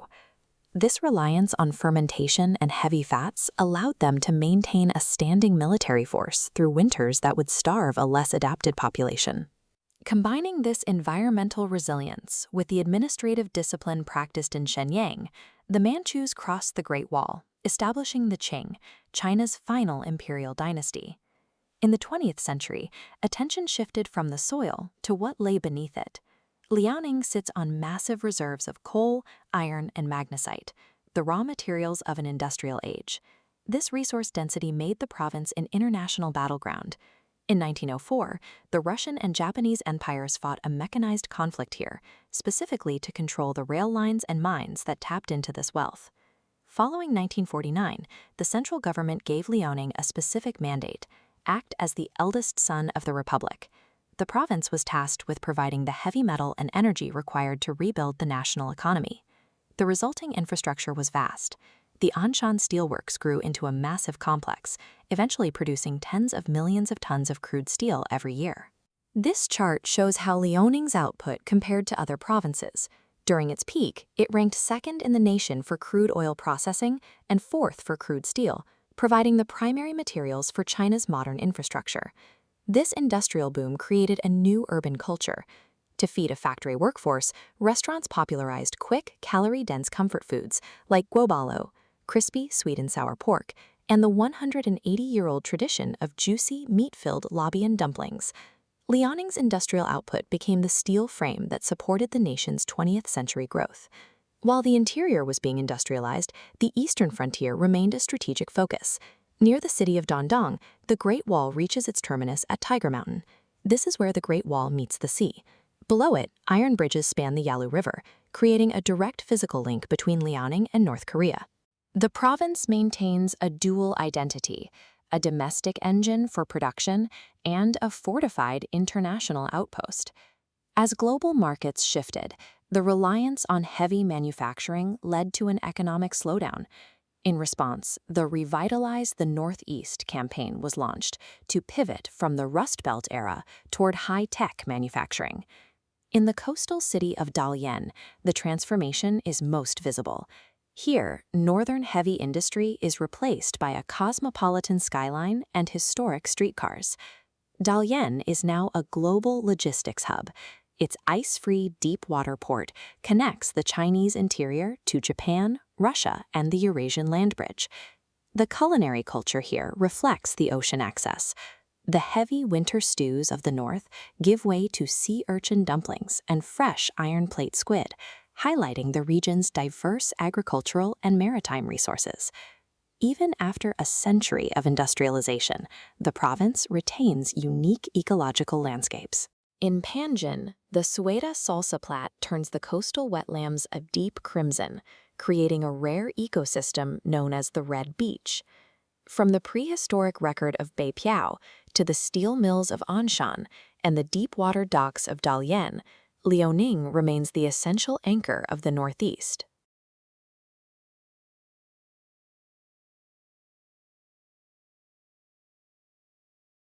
High up on the Tibetan plateau, the landscape is defined by vast, frozen isolation. The air is thin and the terrain is unforgiving.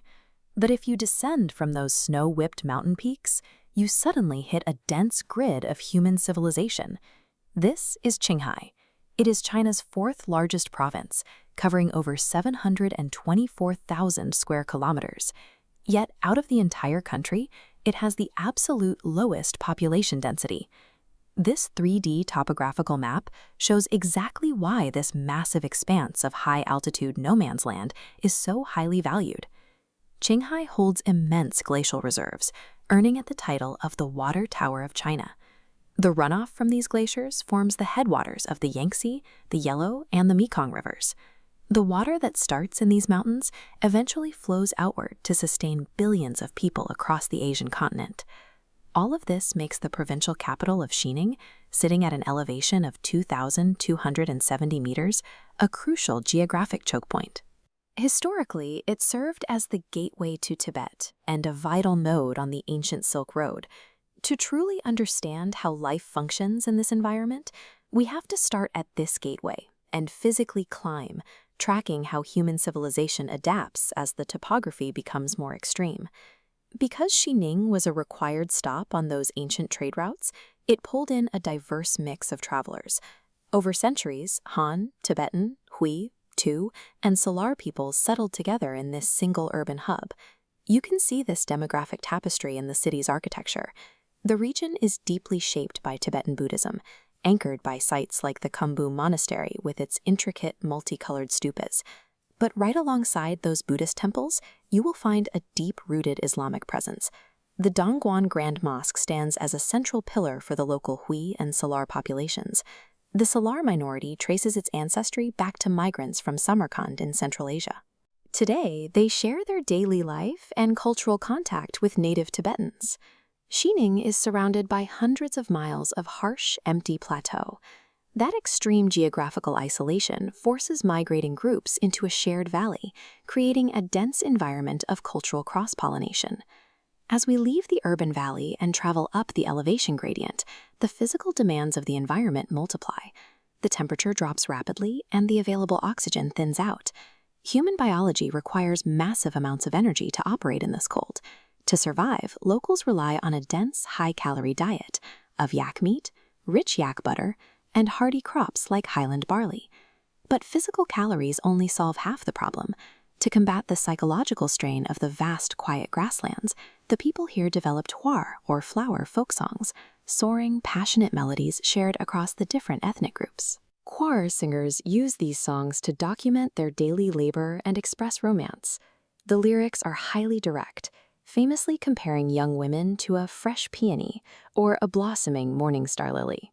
While yak butter and barley provide the physical fuel to endure the freezing temperatures, these shared, unrestrained melodies provide the emotional resilience needed to live on the high plateau. Pushing past the 3,200-meter mark, the landscape shifts again. Here sits Qinghai Lake, an inland saltwater sea so massive that it dictates the naming and geography of the entire province. Further out, the terrain becomes increasingly alien.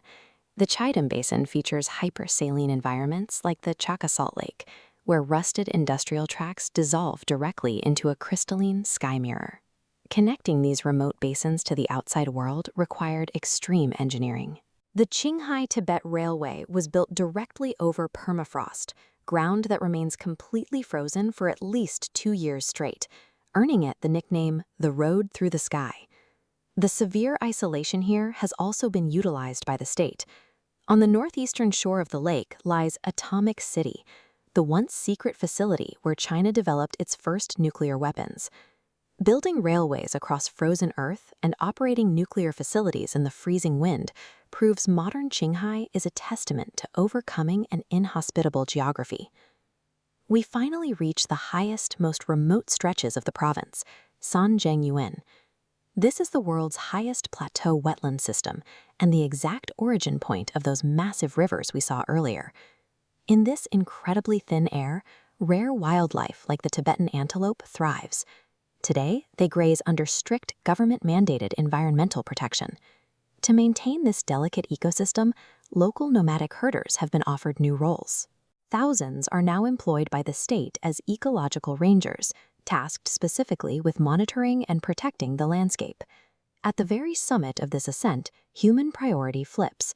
The goal is no longer extracting resources to survive the elements, but preserving the exact environment that acts as Asia's water tower. The climb through Qinghai takes you from the bustling markets of Xining, past rusted tracks in ancient salt lakes, along railways built in the sky, and finally to the glacial source of the continent's rivers. The province serves as a geographic bridge between the dense populations of the east and the vast emptiness of the west.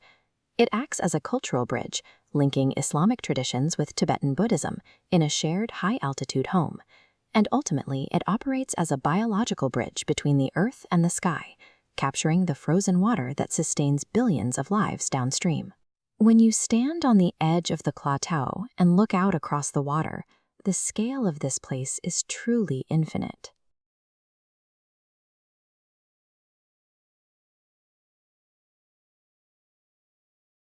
If you look at the face of a 2,000-year-old terracotta soldier and then at the ignition of a modern rocket, you're looking at two sides of the exact same province. A massive mountain range divides China into north and south. Straddling this divide is Shanxi province, the historical cradle sheltering 13 dynasties and the Silk Road. Its power stems from three topographical realms: the northern plateau, the central valley, and the southern mountains. The geographical diversity across these three zones created a crucible for early civilization, and today it drives a modern economic giant. In the center of the province lies the Guangdong Valley. Its main city, Xi'an, formerly known as Chang'an, functioned as the eastern terminus of the ancient Silk Road and was fortified with massive brick walls to project imperial authority. Beneath the earth here, over 7,000 life-sized clay soldiers, horses, and chariots stand in precise battle formation. They were buried for over 2 millennia to guard China's first emperor in the afterlife. Centuries of Silk Road trade turned this imperial stronghold into a cultural melting pot. In the Muslim quarter, the food stalls continue to serve a cuisine that merges local agriculture with foreign influence. Hand-pulled biang-biang noodles and rojiamo, a braised meat flatbread sandwich, combine indigenous wheat with imported spices like cumin and clove. The Chinese character for biang requires 57 strokes to write, mirroring the layered history of the region. Today, Xi'an operates as a high-tech powerhouse. This chart shows the scale of the city's aerospace industry. Xi'an's share of China's domestic commercial aviation research and manufacturing equipment now exceeds 50%. Over 2,000 years ago, the Qin emperor used this central valley to standardize currency. Today, engineers use it to standardize the aerospace technology that puts commercial aircraft into the sky. Moving north, a landscape shifts to the lowest plateau. This is a harsh environment, defined by a mantle of fine, yellowish silt that reaches depths of 1,000 feet. Locals adapted to this terrain by carving homes directly into the cliff faces. These are yaodong, traditional cave dwellings that use the dense earth as natural insulation against extreme temperatures. These caves also provided a strategic stronghold. In the mid-20th century, the city of Henan served as the sheltered headquarters for the Chinese Revolutionary Movement. The isolation of this terrain fostered a striking culture. Performers manipulate translucent leather figures in traditional shadow puppetry, while the bold, high-pitched vocals of local Xinjiang opera reflect the difficult reality of life on the plateau. The deep loess deposits also conceal the primary driver of Shaanxi's modern economy. This region holds massive reserves of fossil fuels, elevating Shanxi to a top-tier producer of coal and natural gas within China.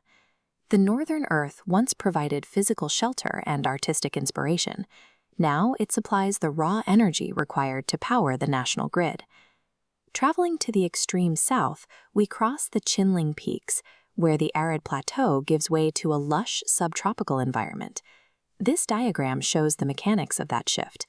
The mountain range acts as a physical watershed, blocking cold air from the north while trapping warm southern moisture on its slopes. That trapped humidity sustains contiguous old-growth forests, creating an ecological sanctuary insulated from the industrial centers to the north. Deep inside these woodlands, the Foping Nature Reserve provides a protected habitat for China's most precious wildlife, including the giant panda. While the central and northern realms drive human history and industry, the southern mountains function as the ecological lungs protecting the region's natural heritage. Shaanxi serves as a functioning blueprint for China's broader national evolution.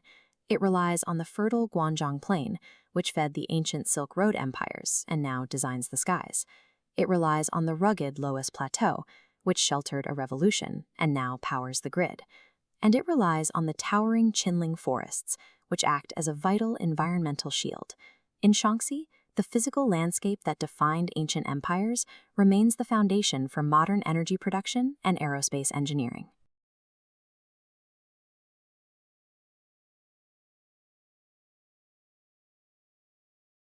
Shandong maintains a population exceeding 100 million people and a gross domestic product of $1.3 trillion, matching the entire national economy of Mexico.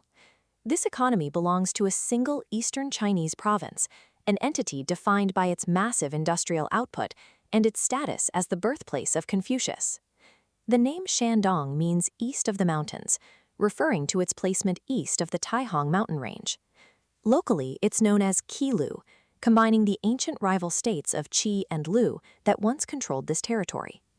Understanding the province requires analyzing two distinct geographic zones, the silty mainland interior and the rocky coastal peninsula. The interior is defined by the fertile North China Plain and the Yellow River Delta, where the river carries heavy silty deposits through the central highlands. Mount Tai serves as the spiritual anchor of this region. For millennia, Chinese emperors ascended these steps to perform sacred rituals, marking it as a center of religious gravity. In the city of Khufu, the legacy of the region's most famous philosopher is maintained within the Confucius Temple, a massive complex of traditional red columns and yellow-tiled roofs.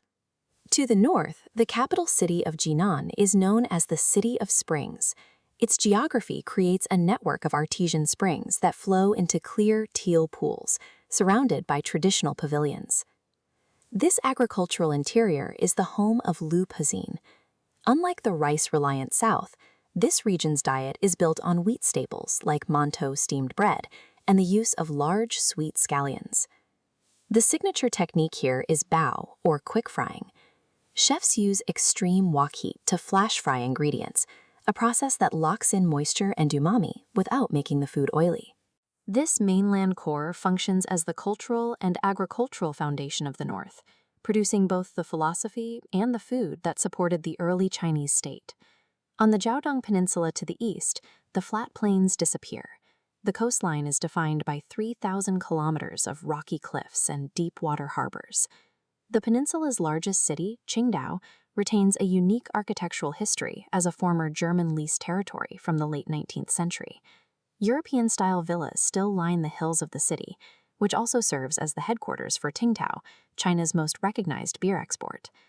This coastal orientation facilitated an industrial shift, starting with natural resource extraction at the Shangli oil field, one of the most productive petroleum sites in the country.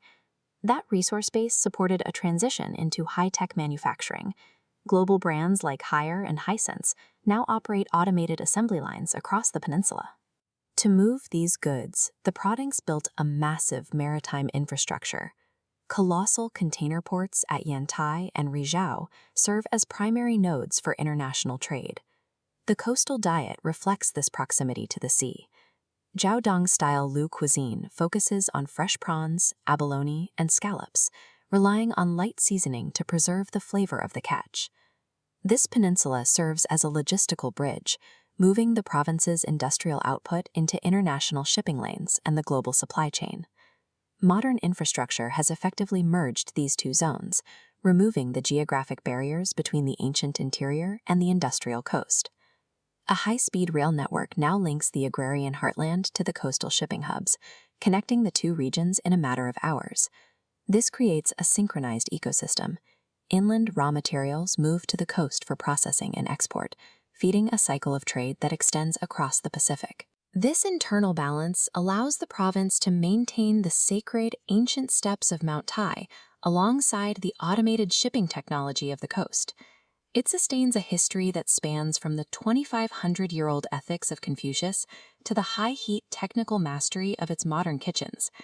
By integrating its ancient agrarian roots with this expanding maritime reach, Shandong functions as a representative model for the modern Chinese state.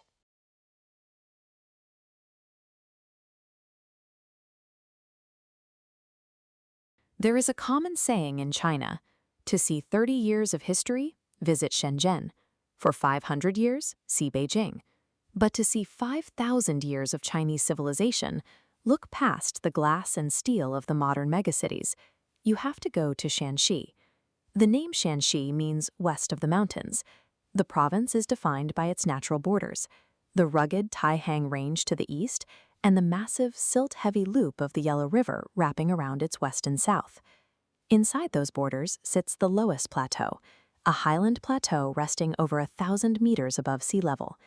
It is a harsh, fragmented environment, deeply dissected by river valleys and punctuated by mountain massifs. This terrain presents a paradox. Despite centuries of dynastic collapse and modern upheaval elsewhere, this isolated province preserved more than 28,000 ancient buildings, the largest concentration in the country. Shanxi's rugged geography served as an inadvertent fault. This natural enclosure locked away the nation's architectural and cultural origins, sheltering them from the wars and rapid development that erased the past in other regions. The oldest layer of this vault is stone.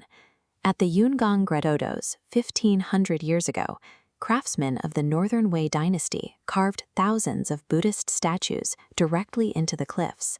These carvings remain a permanent record of a cosmopolitan era of religious expansion. But the province also holds something far more fragile. Deep within the protective valleys of Wutai Mountain sit the oldest surviving timber structures in China, architectural rarities that have stood since the Tang dynasty. Their survival is a matter of environmental mechanics. The semi-arid climate of the plateau prevents the moisture that causes wood rot, while the surrounding peaks acted as physical buffers against invading armies. The ultimate architectural adaptation to this terrain is the Hanging Temple. Its pavilions are suspended on a vertical cliff face, held up by wooden beams drilled directly into the rock. The extreme isolation and verticality that once made these temples nearly impossible to reach are the specific factors that allowed them to survive centuries of conflict. This geography also dictated the survival of the people. The dry Loess Plateau cannot support the heavy irrigation needed for rice. Instead, the local diet relies on hardy, drought-resistant grains like wheat, oats, and sorghum. These agricultural constraints forced a mastery of flour-based foods. Shanxi developed an incredibly diverse dough culture, inventing more than 1,000 varieties of noodles to make the most of limited ingredients. The iconic knife-cut noodles, or daoxiaomian, require a specialized technique. A chef uses a sharp curved blade to shave willow leaf-shaped strips from a block of dough directly into boiling water at incredible speeds. This carbohydrate-heavy diet is balanced by Shanxi mature vinegar. Aged for years, its complex, smoky flavor acts as the essential condiment that characterizes the region's culinary identity. This culinary tradition was born from necessity. The people of Shanxi adapted to an unforgiving landscape by turning agricultural scarcity into a highly refined art form, engineered to thrive on the specific grains the plateau could provide. Geography also positioned the province as a center for trade. Leveraging their location along the Silk Road and the Great Wall trade routes, the Shanxi merchants amassed immense wealth as the financiers of imperial China. They established the nation's first draft banks and stored their silver within the heavily fortified walls of Pingyao ancient city, turning this mountain enclave into a financial empire. In the 20th century, the province's wealth shifted underground. Shanxi possesses a third of China's coal reserves, transforming the region from a merchant hub into the industrial engine that powers modern development. The same earth that provided the low soil for crops and the protective mountains for temples also contain the carbon fuel that built the infrastructure of the modern nation. Today, Shanxi is becoming increasingly accessible. High-speed rail networks now cut through the historic mountain barriers, connecting ancient temple towns to the capital in Beijing in a matter of hours. Yet even with this hyperconnectivity, the province maintains its slow trains. These affordable welfare routes still navigate the remote mountains to serve the rural communities that higher-speed transit bypasses. This heritage is now being shared globally through digital media. Blockbuster video games like Black Myth Wukong have digitally immortalized Shanxi's temples, drawing a new generation of visitors to explore the physical sites. Modern conservation efforts are using these same tools to back up the past. 3D laser scanning is creating permanent digital archives of the highly vulnerable Yungang grottos, ensuring their preservation in the cloud. Shanxi serves as a testament to the power of geography. The same rugged landscape that once isolated these cultural treasures now acts as their global stage, offering a record of a civilization that survived by building into the mountains rather than over them.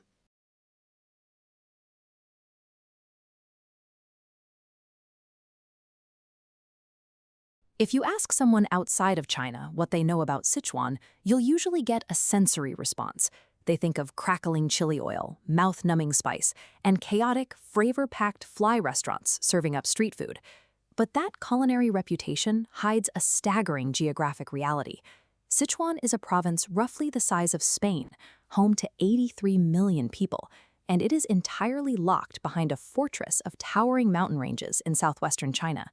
Its historical name, Sichuan, translates to four circuits, a reference to the administrative divisions of its major rivers. Yet scholars who study the region tend to describe it using a different concept, a perfect microcosm of the entire Chinese nation. This presents a geographic mystery. How did a region so severely walled off from the outside world evolve into an advanced modern tech hub and earn the title Tianfu Jigua, the land of abundance?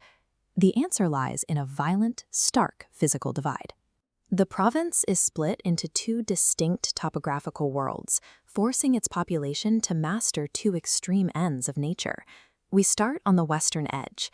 Here, the geography shoots upward into the jagged, high-altitude fringes of the Tibetan Plateau, capped by the freezing glaciers of Mount Ganga. This extreme altitude formed an impassable barrier.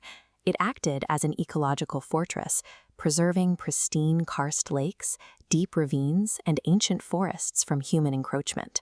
That specific geographic isolation is the exact reason the giant panda survived extinction. The dense, remote bamboo forests of the Wulong sanctuaries provided a habitat completely insulated from the rest of the world. These jagged heights also sheltered a deep spiritual history, safeguarding monumental religious engineering from destruction for over 1,000 years. Carved into a red sandstone cliff in the 8th century, the 71-meter-tall Leshan giant Buddha dwarfs the tourists near its head. This massive ancient engineering project was designed to spiritually calm the treacherous, deadly water currents flowing from the highlands. The Western Highlands serve as an untouched vault of natural and spiritual history. But these freezing peaks only account for the wild half of the province's identity. If you plunge eastward from those freezing peaks, the elevation drops dramatically. You land in the warm, humid, and low-lying geography of the Sichuan Basin. To survive here, early settlers had to tame the wild mountain rivers pouring into the lowlands. They built the Duzhongyang irrigation system, a massive water division network constructed over 2,000 years ago that still functions today. By controlling the unpredictable floodwaters, they transformed this enclosed basin into an agricultural powerhouse. The soil began yielding crops year-round, generating immense regional wealth. That fertile isolation allowed highly advanced ancient civilizations to develop completely independent of the rest of China. Artifacts from the Songzhengdu culture, like these 3,000-year-old bronze masks with their geometric precision and exaggerated eyes, point to a distinct cultural origin. Fast forward to the present, and that exact same fertile basin now houses Chengdu. It's a modern metropolis that anchors China's 6th largest provincial economy, entire GDP of Turkey. The city has evolved from simple bicycle commutes to operating massive export processing zones and high-tech industrial parks. It operates as a crucial engine for China's electronics and manufacturing sectors. The basin's geography acts as the ultimate incubator. It historically bred ancient wonders, and it currently fuels a booming technological superpower. Living inside this enclosed, humid basin gave rise to a unique cultural paradox. The society here is defined by two opposing traits: intensity and relaxation. You see the intensity in the fire of world-famous Sichuan cuisine. It relies on the Ma La philosophy, a flavor profile that fuses fiery chili with the unique, numbing tingle of the huajiao, or flower peppercorn. That same high-energy, fiery intensity bleeds into local entertainment. Bianlian, the aggressive and magical face-changing art of Sichuan opera, involves performers swapping vividly painted masks in fractions of a second. Yet outside the theater and the kitchen, the culture shifts to the calm. Chengdu is famous across China for prioritizing the slow life and a confident, unhurried relaxation. You can observe this calm in any of the province's estimated 10,000 tea houses. These are spaces where community gossip and high-stakes business negotiations both happen at a deliberately glacial pace.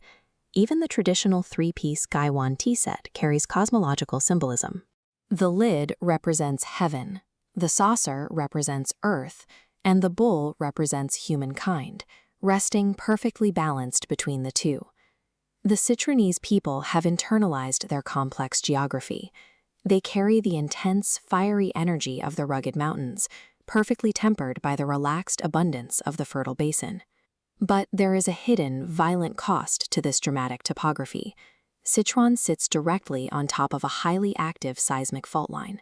This comparative image shows the reality of that tectonic placement, constant vulnerability to devastating earthquakes. Yet, looking at the lower panel, the rapid rebuilding encapsulates the local spirit.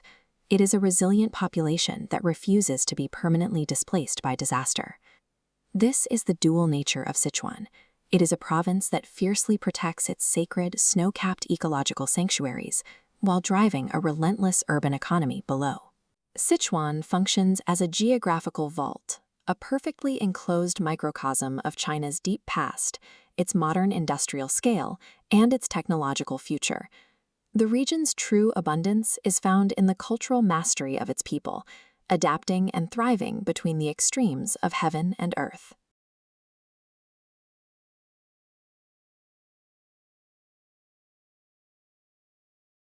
This island was born of a massive collision. Beneath the shifting headlines lies a landscape defined by the violent, dramatic forces of deep nature. While global attention fixates on microchips and regional security, the day-to-day life of the people living here is governed by extreme geographic constraints. This is Taiwan, an island perched at a precarious Pacific juncture between China, Japan, and the Philippines. To comprehend the resilience of its society, we first have to understand the tectonic violence that dragged it out of the ocean. Roughly 5 million years ago, the Eurasian and Philippine plates collided. That immense pressure forced a chunk of rock 3,000 meters out of the sea. This collision formed the Zhongyang Shanmai, or Central Mountain Range. It dominates the island's geography, peaking at Yushan, or Jade Mountain, which stands as the highest point in all of eastern China. This massive rock wall acts as a physical shield. When Pacific typhoons roll in, the mountains shatter their energy. This protected the western half. Over millennia, rivers deposited rich soil, creating fertile alluvial plains where civilization took root. This central ridge is the guardian spine. Without it, the habitable western corridor wouldn't exist. Because of that spine, the island has a split personality. The east coast remains rugged and largely untamed, characterized by places like Taroko Gorge, where turquoise winters carve directly through vertical marble canyons. When Portuguese sailors passed by in the 1500s, they saw this dramatic eastern coastline and named it Ilha Formosa, meaning the beautiful island. It was the first European layer added to the historical record. Over on the protected western plains, the limited flatland became a palimpsest, a canvas where multiple regimes repeatedly overwrote the region's history, building directly on top of whatever came before. Austronesian indigenous peoples were the first to settle here. They were eventually followed by Dutch trading outposts, mass migration during the Qing dynasty, and a 50-year period of intense infrastructure development under Japanese colonial rule. Following World War II, the Republic of China relocated its government to the island, adding the final major layer to this rapid Western expansion. As a result, Taiwan's Western cities operate as vertical museums.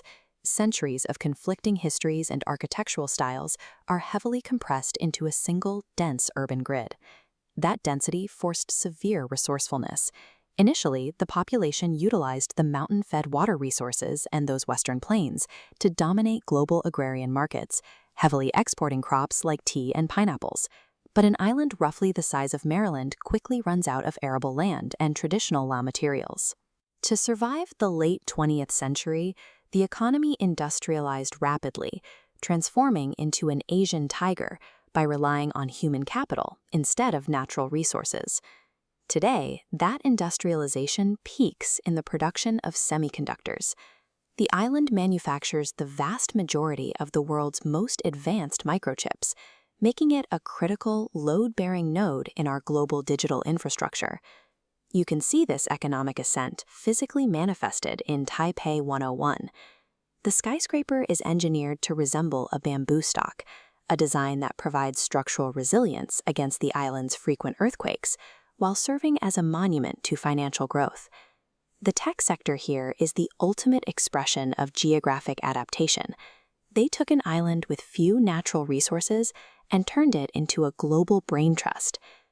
Down at street level, the results of this historical and geographic pressure cooker are visible in the vibrant neon-lit energy of the yeshi, the local night markets. Here, the culture revolves around Shaoqi, which translates to small eats or street food. Dishes like rich beef noodle soup and chewy bubble tea are a direct culinary fusion of the various Chinese provinces that migrated to the island. That same kinetic energy fuels the local festivals. You will frequently find streets blocked off for Bajiejiang, the 8 generals. These are vibrant, highly choreographed temple parades that preserve deep-rooted folk beliefs right in the middle of modern traffic. Even taking out the trash is a communal event. Yellow garbage trucks drive through neighborhoods playing classical music, prompting residents to gather on the street to hand-deliver their recycling, a system that harmonizes modern municipal logistics with tight-knit community cooperation. These everyday quirks demonstrate how the society has successfully fused diverse traditions into a coherent and highly functional modern identity. That modern identity is uniquely positioned. While mainland China adopted simplified writing, Taiwan continues to preserve Fantizi, traditional Chinese characters. Yet this deep respect for antiquity exists inside a fiercely modern society. In just a few decades, the political landscape evolved from strict martial law to a system consistently ranked as one of the most robust democracies in the world. It is also a hub for social progressivism. In 2019, it became the first place in all of Asia to legalize same-sex marriage, reflecting a population that embraces civil liberties. The Taiwanese identity is a precise synthesis of these two forces, the preservation of ancient cultural forms, coupled with radical modern freedom. The society we see today was forged by tectonic pressure, shielded by mountains, and defined by a relentless drive to innovate within those boundaries. Taiwan took the immense pressures of nature, history, and global economics, and used them to forge one of the most dynamic societies on Earth.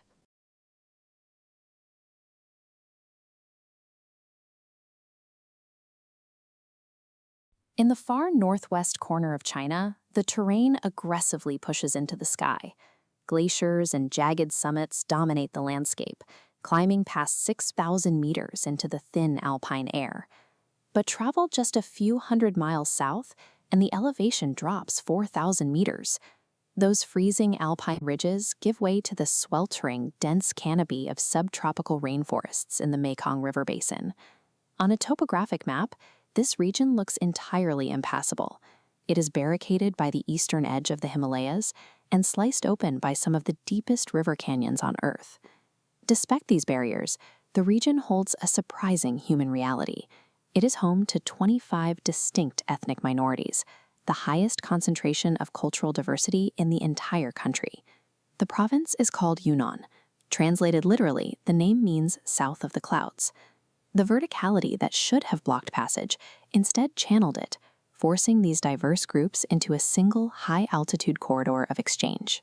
Between the 8th and 13th centuries, this rugged terrain was ruled by the Nanzhao and Dali kingdoms.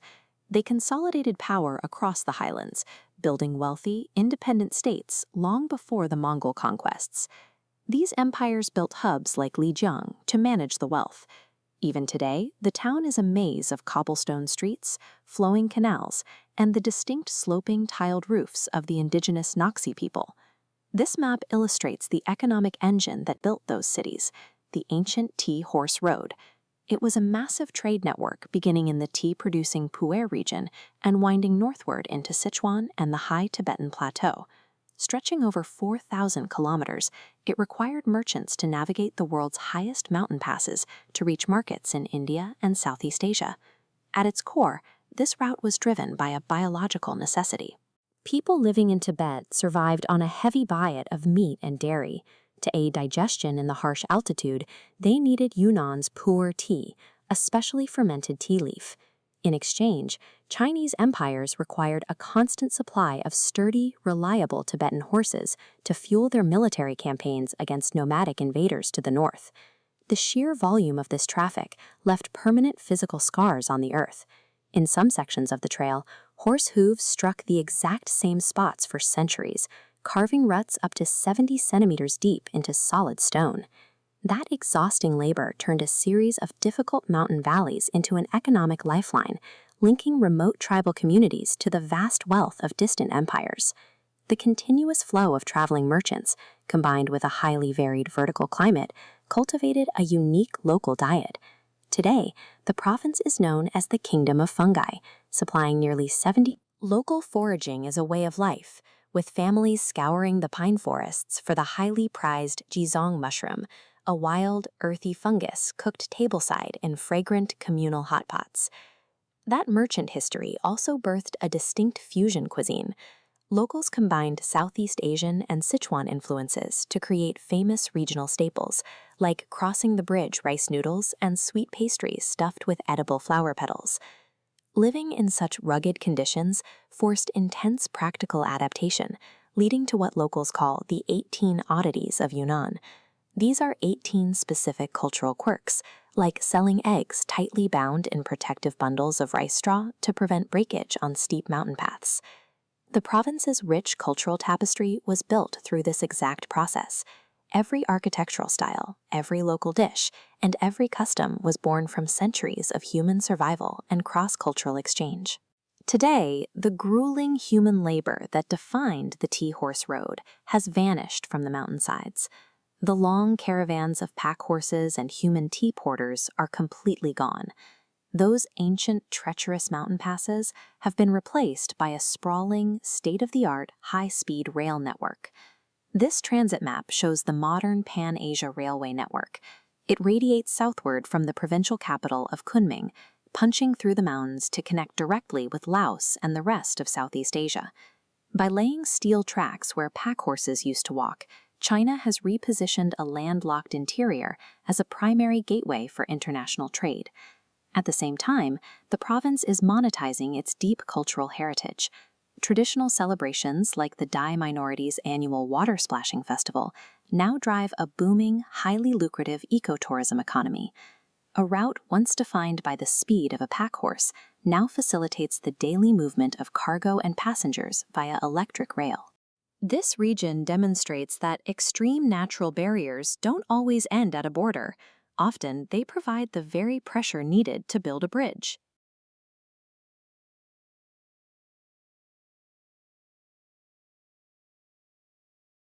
Look at this bridge. It spans over 35 kilometers of open ocean, engineered to withstand typhoon winds and the highest tidal forces on the planet to connect two major economic hubs.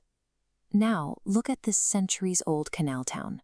Wooden boats glide past black-tiled roofs, frozen in time. Zhejiang occupies just 1% of China's landmass, yet generates the nation's fourth highest GDP. This density comes from severe physical constraint. Governed by the 70-10-20 rule, 70% of its terrain is mountains, 10% is water, leaving only 20% as farmable land. With so little soil to grow food, the people living here were forced to adapt.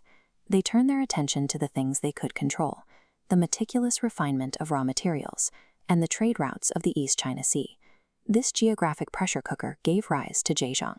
Literally south of the river, the term refers to the lower Yangtze Delta and represents the historical peak of traditional Chinese aesthetics and scholarly culture. Its visual signature is a deliberate, quiet constraint, contrasting sharply with the bright reds of northern imperial sites. Jiangnan builders utilize a low saturation palette, whitewashed walls, and black tiles that reflect perfectly in the jade-green waters of the local canals. That obsession with subtle, precise details goes back millennia. This Liangzhi jade Kong was carved 5,000 years ago. The people here were shaping microscopic geometric patterns into stone long before the invention of written language. You see that same pursuit of harmony at West Lake in Hangzhou. Writers and philosophers designed pavilions, bridges, and causeways to frame the landscape like a living ink-wash painting. The philosophy extends to the dinner table. Zhekai, or Zhejiang cuisine, is one of China's 8 great culinary traditions. It relies on a principle called benwei, the original flavor. Cooks avoid heavy spices or thick oils, using precise cooking times to maintain the natural crispness of local bamboo shoots and freshwater fish.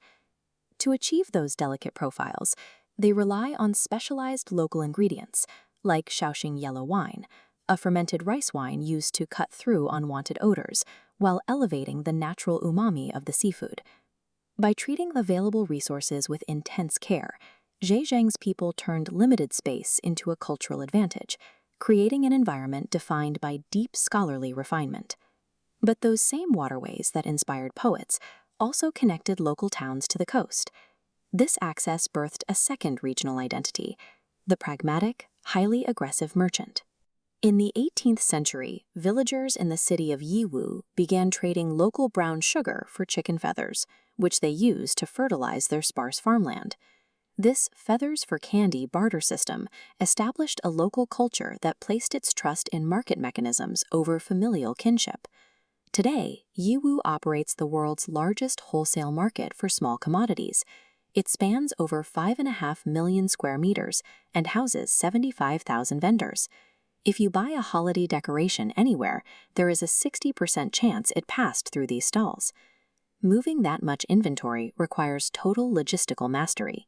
Thousands of containers leave the city every single day, traveling by sea, air, and a direct rail link that connects the eastern coast of China to Europe.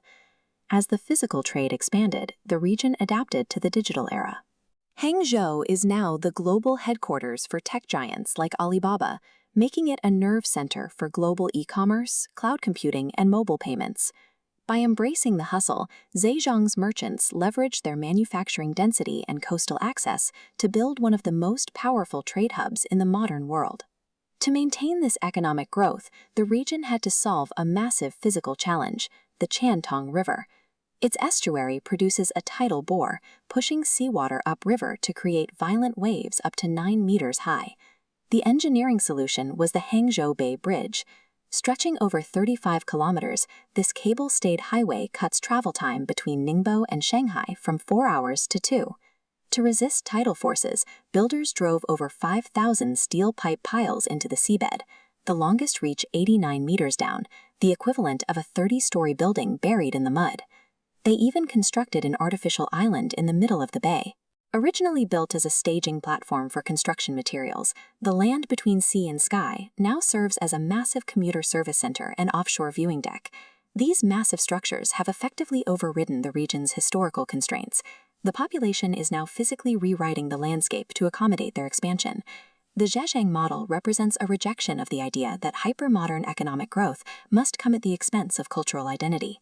You can take a high-speed train traveling 350 kilometers an hour and arrive at Puto Mountain, an ancient sanctuary where millions of pilgrims still gather to honor the Bodhisattva of compassion.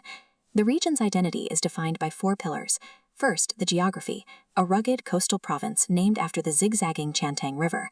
Second, the look, the white walls, black tiles, and quiet refinement of the Jiangnan aesthetic. Third, the taste, a culinary tradition dedicated to precise cooking methods and the pursuit of original flavor. And finally, the engine, an unbroken merchant lineage that stretches from trading candy for feathers to processing billions of global digital transactions. By leveraging 5,000 years of craftsmanship and deep maritime roots, Zhejiang has positioned itself as the clearest window into China's economic future.